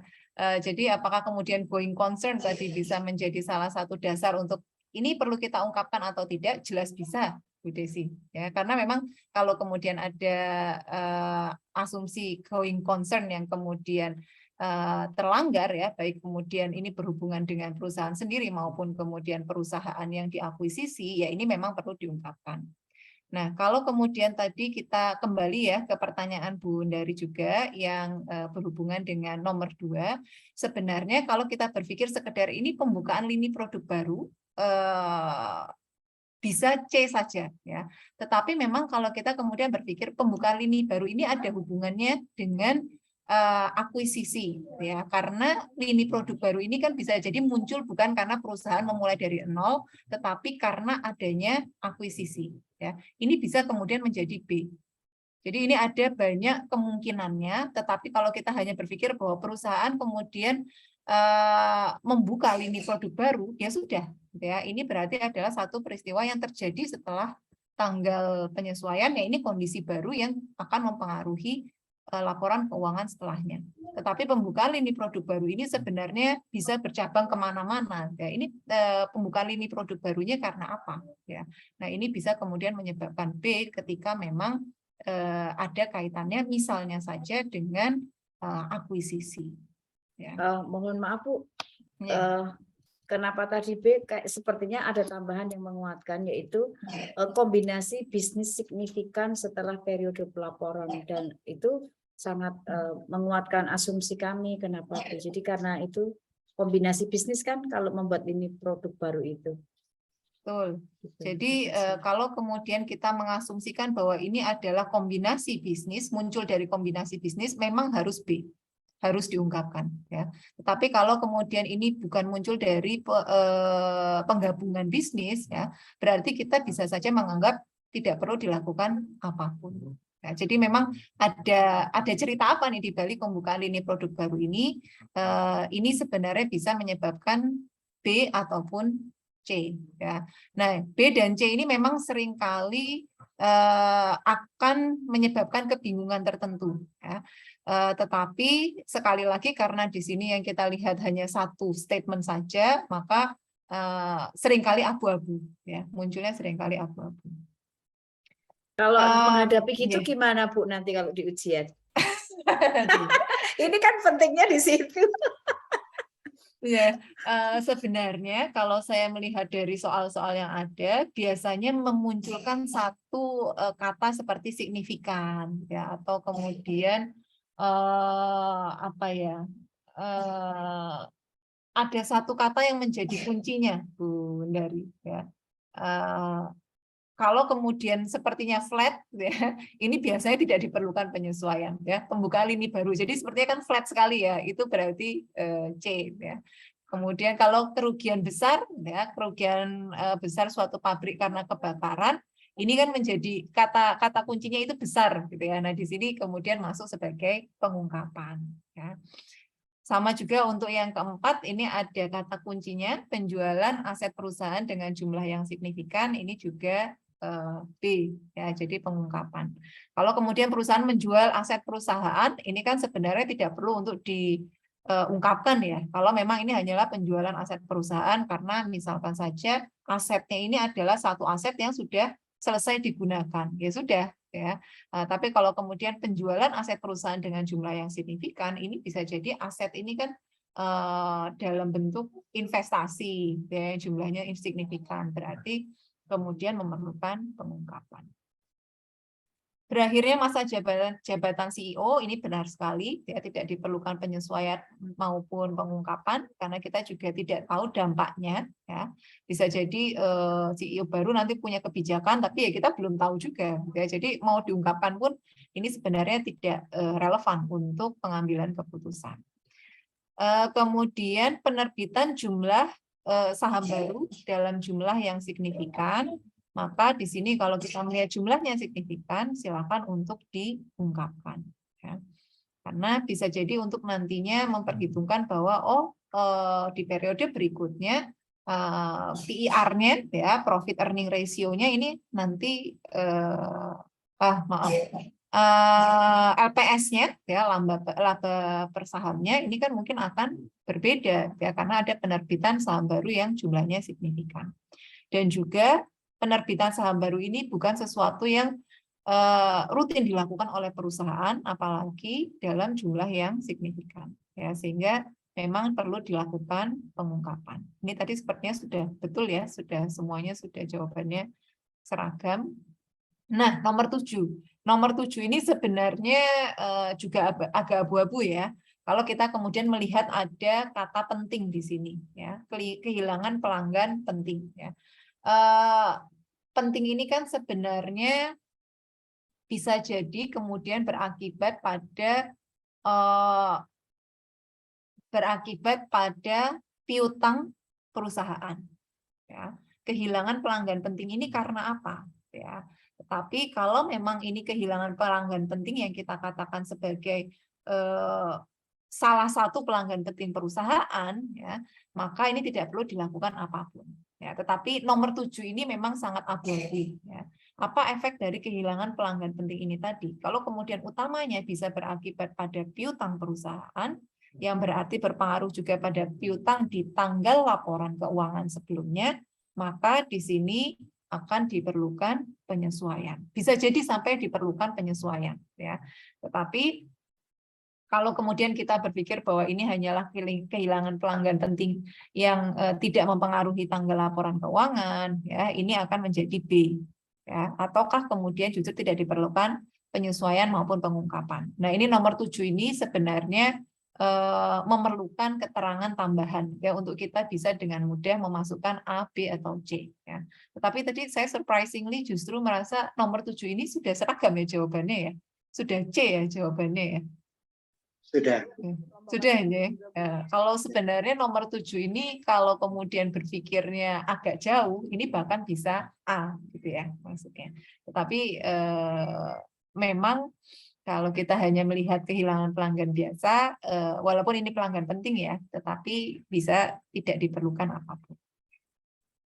Mogok kerja pegawai juga tidak mempengaruhi peristiwa yang terjadi pada periode sebelumnya, yang sudah dilaporkan pada tanggal neraca ataupun angka yang ada di laporan keuangan, sehingga tidak perlu dilakukan penyesuaian maupun pengungkapan. Kemudian ini kerugian material pada piutang akhir tahun karena kebangkrutan pelanggan.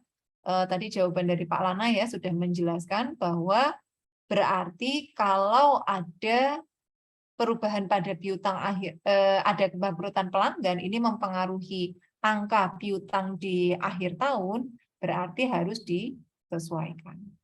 Ya. Kemudian pengangkatan CEO baru sama juga dengan tadi berhentinya CEO sebelumnya, yang berarti tidak mempengaruhi apapun saat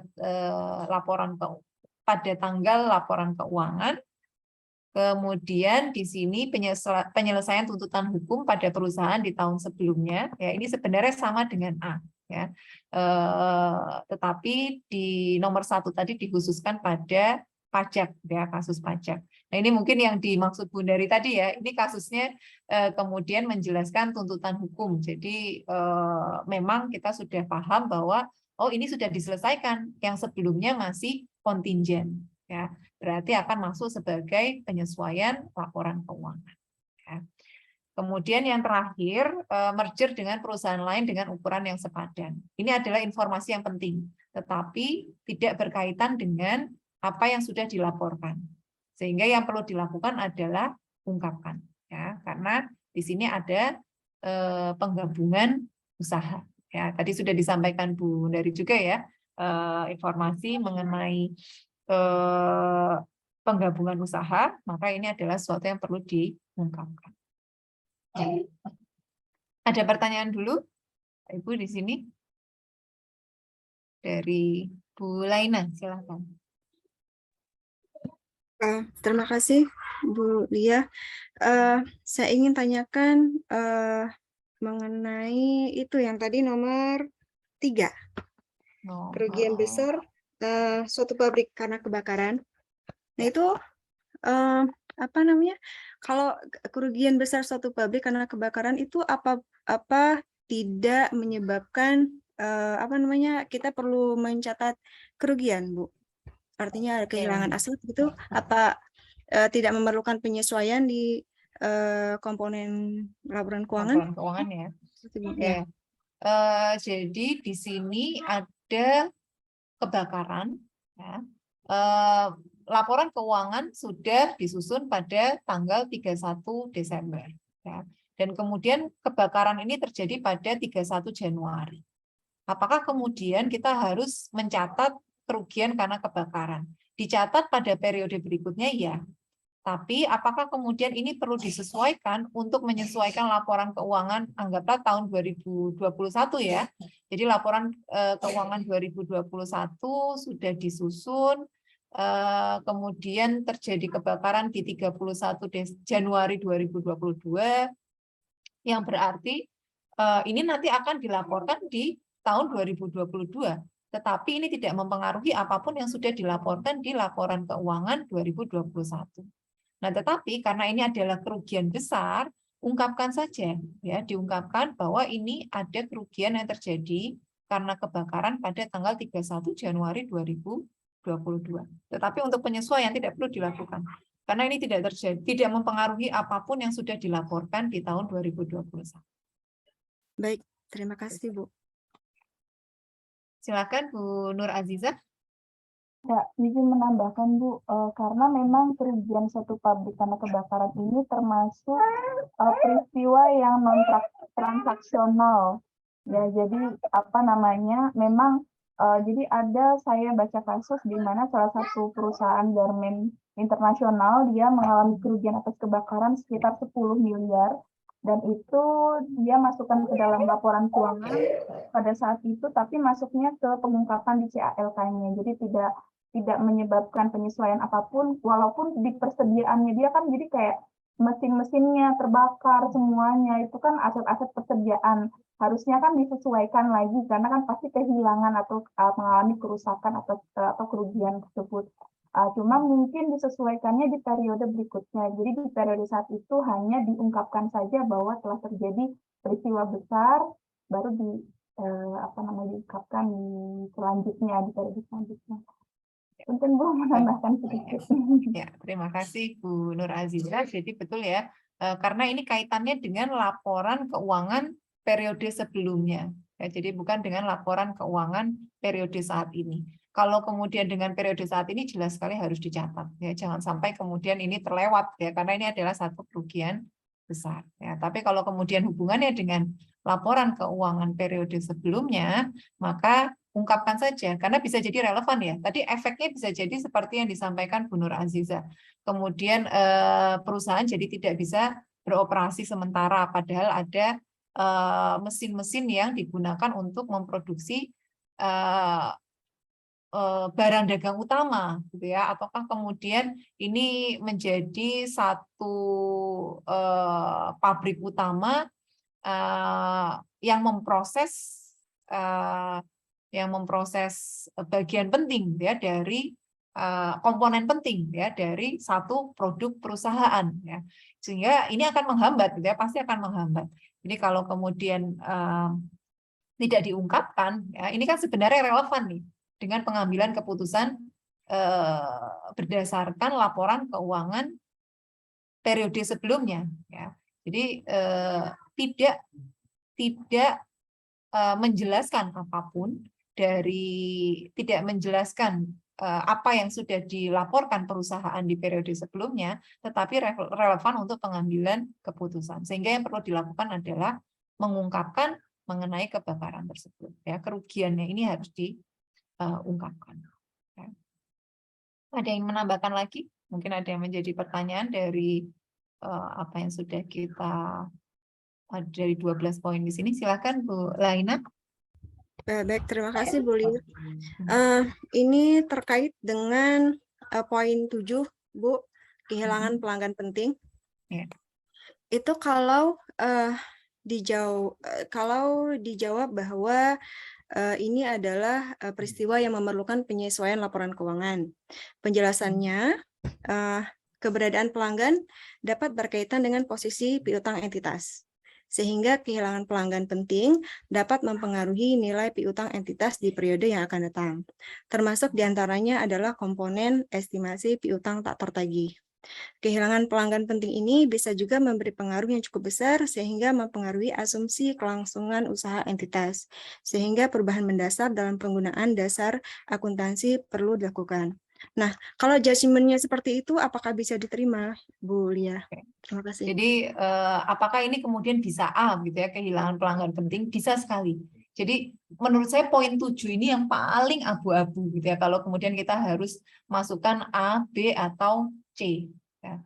Kalau kemudian tadi seperti yang disampaikan Bu Laina, bahwa kehilangan pelanggan penting ini akan menyebabkan asumsi going concern, ya, menjadi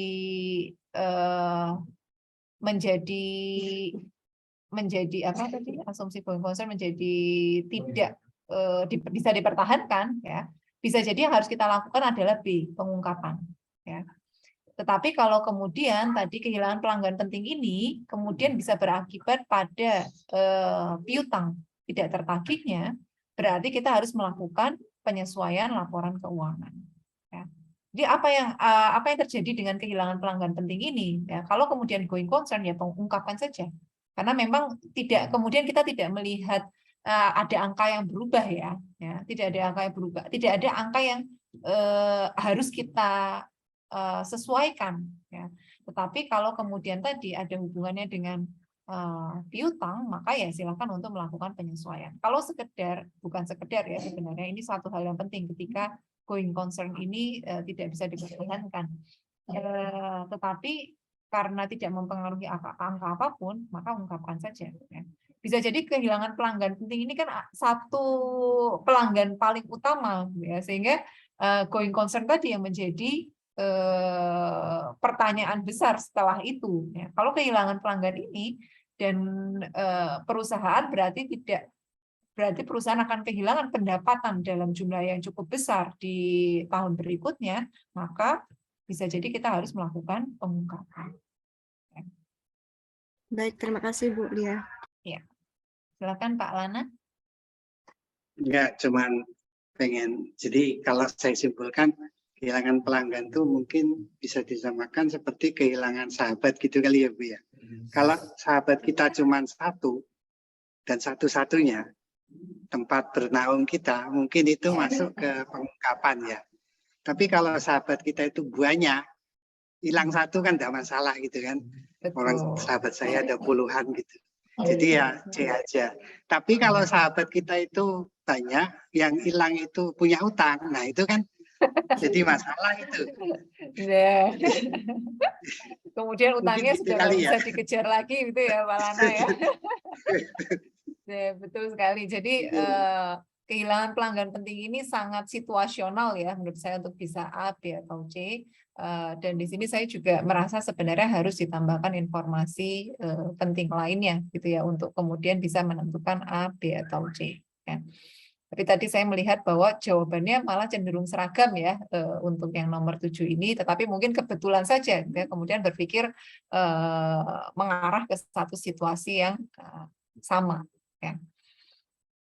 Terima kasih untuk contohnya, Lana, yang sangat mudah diingat ya. Monggo Bapak Ibu, kalau ada yang ingin menambahkan atau kemudian memiliki opini ataupun pendapat lain dari 12 poin ini.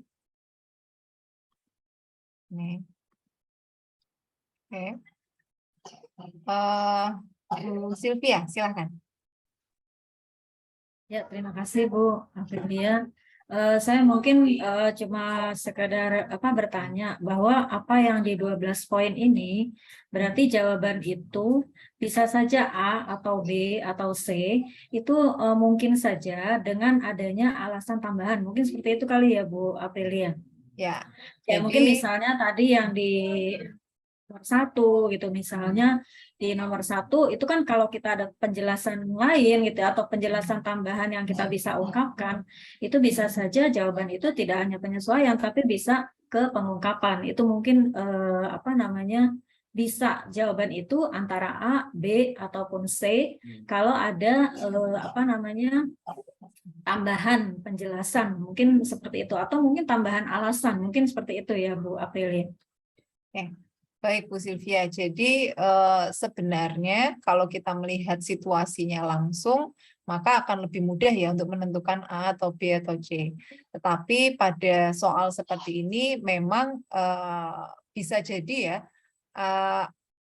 tanpa adanya penjelasan tambahan kemudian akan ada interpretasi yang berbeda. Ya. Jadi bisa jadi tadi kemudian dari beberapa kemungkinan ya yang kita bisa asumsikan dengan kehilangan pelanggan penting ini tadi, maka bisa jadi akan berbeda gitu ya, A, B atau C-nya.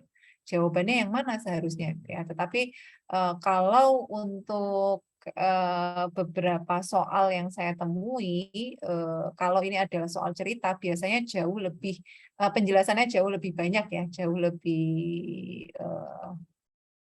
menyisakan sedikit ruang untuk berbeda interpretasi ya. Ini karena sangat pendek ya, jadinya kita mungkin tidak memiliki informasi yang cukup untuk menentukan A, B atau C dengan baik, tetapi pada satu kasus yang agak lebih panjang ya, informasi yang ditambahkan di sana akan bisa membuat kita mengidentifikasi dengan lebih jelas.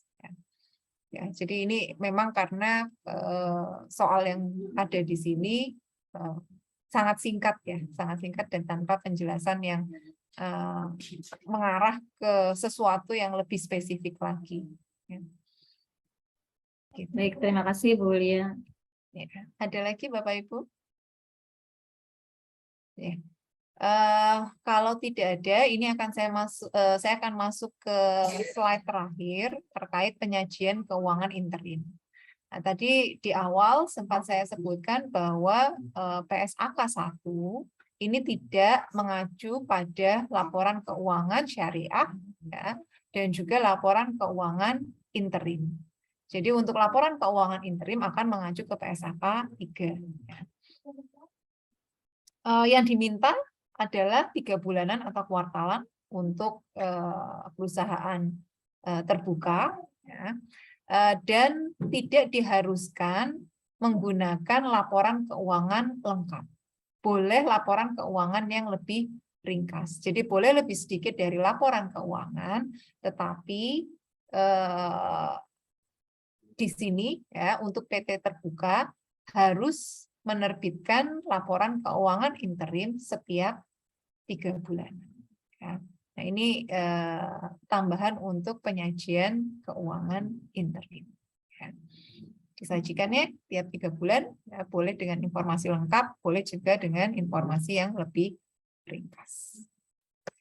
Ini yang bisa saya sampaikan terkait penyajian laporan keuangan. Bapak Ibu, ada yang ingin disampaikan dulu, ada yang ingin ditambahkan, atau kemudian dikoreksi ataukah kemudian ada yang ingin dikonfirmasi, monggo silahkan Pak Rino. Ini Bu, saya cuma mau nanya mengenai ini Bu. Kan ada yang namanya laporan keuangan divisional ya Bu. Apakah ini juga masuk ke sini Bu? Berbeda, ini berbeda Pak Rino. Jadi mungkin yang dimaksud laporan keuangan segmen ya, lebih Ya, ke betul, segmennya betul. ya. Jadi Ya. berbeda, ini ada mengenai segmen, ini tidak kemudian berhubungan dengan laporan keuangan interim secara langsung ya. Jadi kalau segmen ini nanti akan ada ketentuannya tersendiri, segmen seperti apa yang kemudian harus diungkapkan, ya, harus memenuhi persyaratan apa saja, ini berbeda. Ya. Gitu Pak Rino, bukan laporan keuangan interim ya. Ya, baik Bu. Ya. Baik. Bapak Ibu kalau ada pertanyaan lagi untuk diskusi kita malam ini.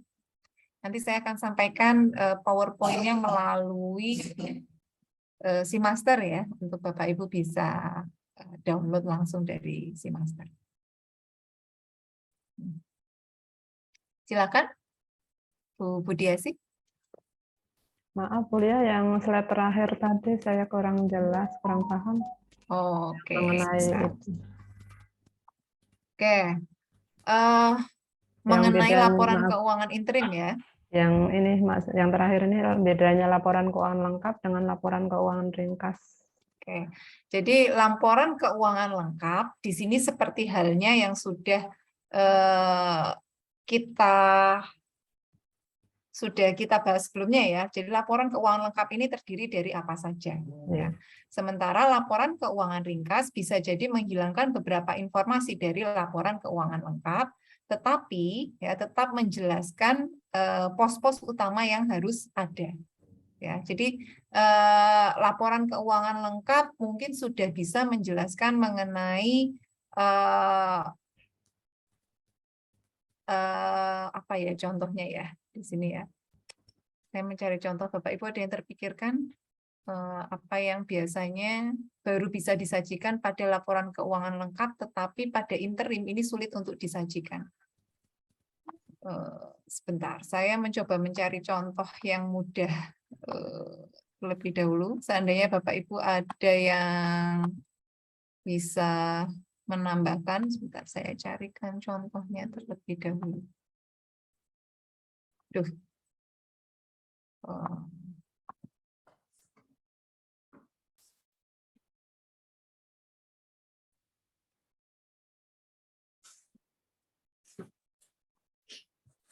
Bapak Ibu ada yang bisa mengakses SAK online? Bisa Bu. Bisa ya. Berarti di sini semua sudah menjadi ini ya, sudah menjadi anggota YAI ya. Sampun. Betul. Oke. Sekarang saya bahagianya itu karena sekarang sudah bisa kembali mengecek SAK online melalui komputer. Wah, dulu kan sempat berapa lama ya? Hanya bisa diakses melalui HP, gitu ya, melalui apa? PSAK mobile ya istilahnya ya kalau tidak salah, dan tidak bisa diakses melalui komputer. Nah sekarang sudah boleh, sudah bisa diakses kembali dengan komputer, dan ini memudahkan kita untuk mengecek gitu ya, untuk mengecek melalui komputer dan tidak perlu melihat dari HP lagi gitu ya. Karena saya dulu ketika hanya bisa mobile, ini saya hanya mengecek dari HP dan itu sulit sekali gitu ya. Saya harus membaca kecil-kecil gitu ya. Nah, kemudian saya cek beberapa waktu yang lalu sudah bisa lagi ya dengan menggunakan komputer. Nah, ini silakan Bapak Ibu yang mungkin juga sebelumnya mengalami kesulitan untuk bisa mengecek melalui komputer. Caranya gimana Bu? Saya masih pakai handphone Ibu. Oh gitu Bu. Ini sudah tidak perlu lagi sekarang Bu.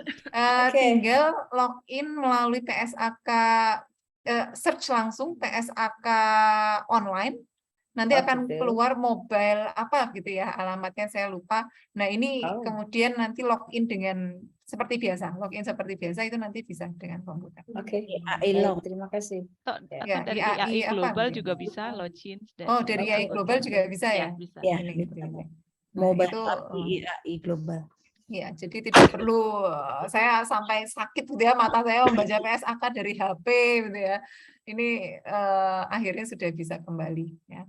Sebentar, saya mencari Punten, Azita Bu ingin tanya, kalau laporan keuangan interim untuk yang di syariahnya itu memang belum ada di PSAK ya Bu untuk pengaturannya? Di PSAK Syariah memang belum ada ya terkait laporan interim secara khusus. Jadi kita masih mengacu ke PSAK 3 gitu ya untuk laporan keuangan interimnya. Tidak ada yang khusus untuk laporan keuangan syariah terkait interimnya. Berarti kalau syariah itu dia mengacunya PSAK dan PAPSI saja ya Bu, PAPSI yang dari OJK itu. Iya. Kenapa ya Bu kira-kira belum ada, belum dimasukkan gitu? Padahal sepertinya ini hal yang penting. Salah satu Mungkin sifatnya masih umum ya Mbak Nur Aziza sebenarnya kalau laporan keuangan interim ya. Tidak kemudian mencakup satu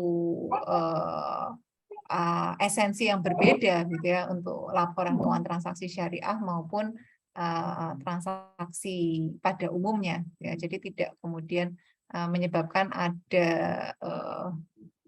karena PSAK 3 ini kan juga umum ya sebetulnya ya. Apa yang perlu diungkapkan dalam laporan apa yang diungkapkan dalam laporan tahunan lengkap, apa yang kemudian diungkapkan apa yang bisa diungkapkan secara ringkas ya. Seperti itu saja ya. Jadi tidak kemudian khusus sekali ketika kita melihat ini adalah transaksi syariah ya. Nah, ini tidak demikian ya.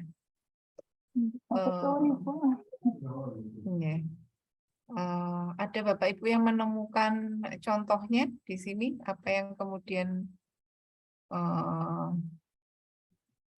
kok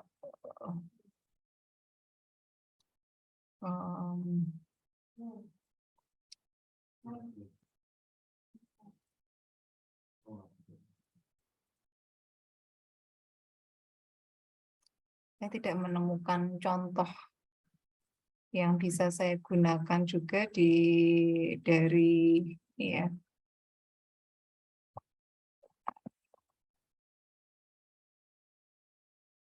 Itu ada komponen minimum laporan keuangan interim, cuman bacanya saya nggak paham, Bu. Yang di poin berapa, Bu Cecilia? Pasal 7. Pasal 7 ya, sebentar. SAK berapa Bu Widi? SAK 3. SAK 3. Pasal 7 tidak satu pun dalam pernyataan ini dimaksud untuk melarang.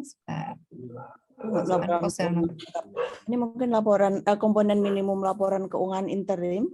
Kalau yang di sini mungkin tidak ada itu ya. Mungkin perbandingan dengan yang tahun sebelumnya, yang ABCD. Atau catatan penjelasan tertentu yang lebih banyak. Ini juga tidak menjelaskan secara khusus ya apa yang memungkinkan kemudian diringkas ya. Memang perbedaannya sebagian besar karena penggunaan asumsi ya dalam penyusunan laporan keuangan interim ya, seperti misalnya beban yang biasanya dilakukan tahunan, kemudian dalam interim ini kemudian diasumsikan seperti apa gitu ya. Ini yang kemudian berbeda ya. Laporan posisi keuangan ringkas, tetapi tidak ada di sini kok saya juga tidak menemukan ada contoh laporan interimnya ya yang kemudian bisa kita gunakan sebagai satu. Ya, mungkin yang di atas itu yang diisi laporan keuangan interim itu yang pasal 5 itu penyajian keuangan lengkap ya Bu. Itu ada sampai E, A, F dan seterusnya, ada informasi komparatif. Kemudian laporan awal periode, tapi yang di minimum ini enggak ada, Bu. Ataukah boleh ya? Kalau interim itu tidak deklarasi begitu? Kalau di poinnya, sebentar, saya lupa poin berapa, paragraf berapa, tetapi ada tulisannya laporan apa yang lebih ringkas gitu ya. Tetapi kemudian tidak disebutkan sebenarnya. Lebih ringkasnya itu apakah ada ketentuan minimum ringkasnya, ini juga tidak disebutkan gitu ya. Kecuali Bapak Ibu ada yang membaca lebih teliti dan menemukan ya. Tapi seingat saya tidak menemukan ringkasnya ini, kemudian apakah mengacu pada absennya pos tertentu ini diperbolehkan. Ya, tapi memang ada ya pos yang kemudian munculnya di akhir tahun, ya seperti misalnya saja pajak. Ya, pajak ini kan sebenarnya tahunan ya. Kita tidak bisa kemudian membayar pajak saat ini ya untuk satu pajak yang nanti harus kita selesaikan pembayarannya atas dasar net income tahunan ya.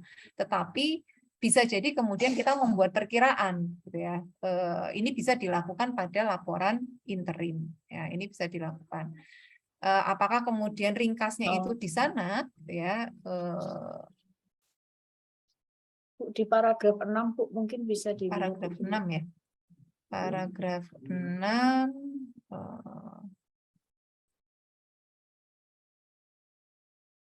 laporan keuangan ringkas dan catatan penjelasan tertentu. Berfokus pada aktivitas, peristiwa, dan keadaan baru, serta tidak mengulang informasi yang telah dilaporkan sebelumnya. Mungkin itu kan?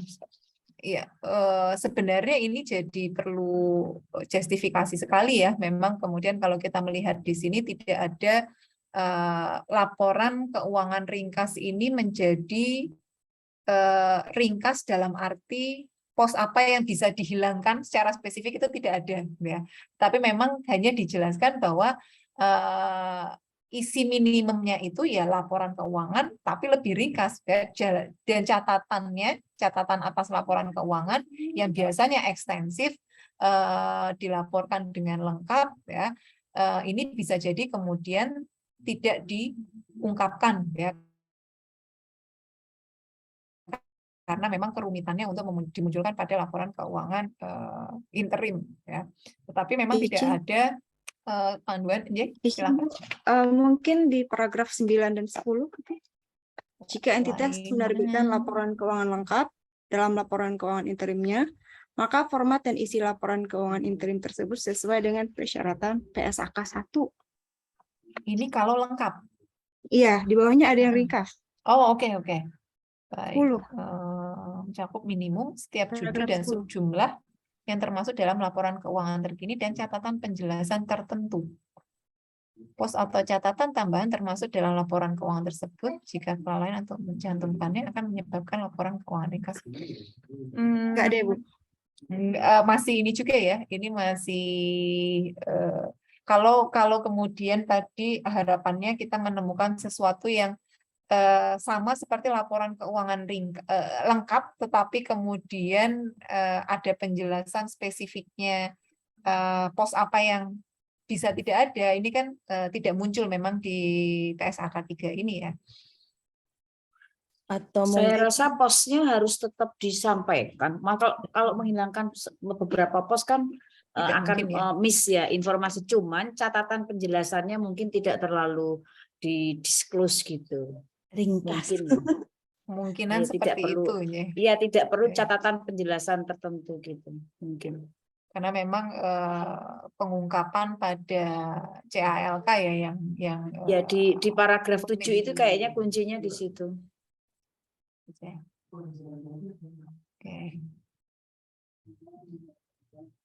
Ibu, kalau interim itu konsolidasian juga ya, Bu ya? Konsolidasi tidak perlu ya, tidak diwajibkan sebenarnya untuk interim. Gitu.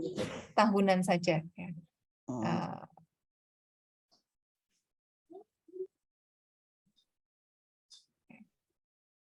Ya, tidak ada ya kalau kemudian yang muncul secara spesifiknya apa yang boleh dihilangkan ya, tetapi seperti yang diterjemahkan oleh Bundari tadi, kemungkinan memang kita akan menyederhanakan sebagian besar pada catatan atas laporan keuangan, selain meringkas cara perhitungannya ya.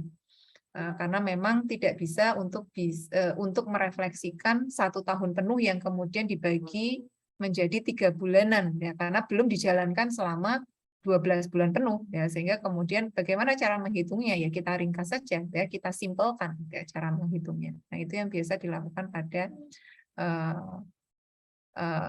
perhitungan laporan keuangan interim. Ya, meskipun kita kemudian melihat pendekatan yang berbeda ya untuk membuat laporan keuangan interim, apakah kita melihat ini sebagai satu bagian yang terintegrasi ataukah kemudian satu bagian yang terpisah ya dari laporan keuangan tahunan. Ini nanti mungkin akan mengambil asumsi yang berbeda lagi. Ya. Itu ini saya temukan di paragraf 20, periode laporan keuangan interim yang disyaratkan untuk disajikan. Ini periodenya ya.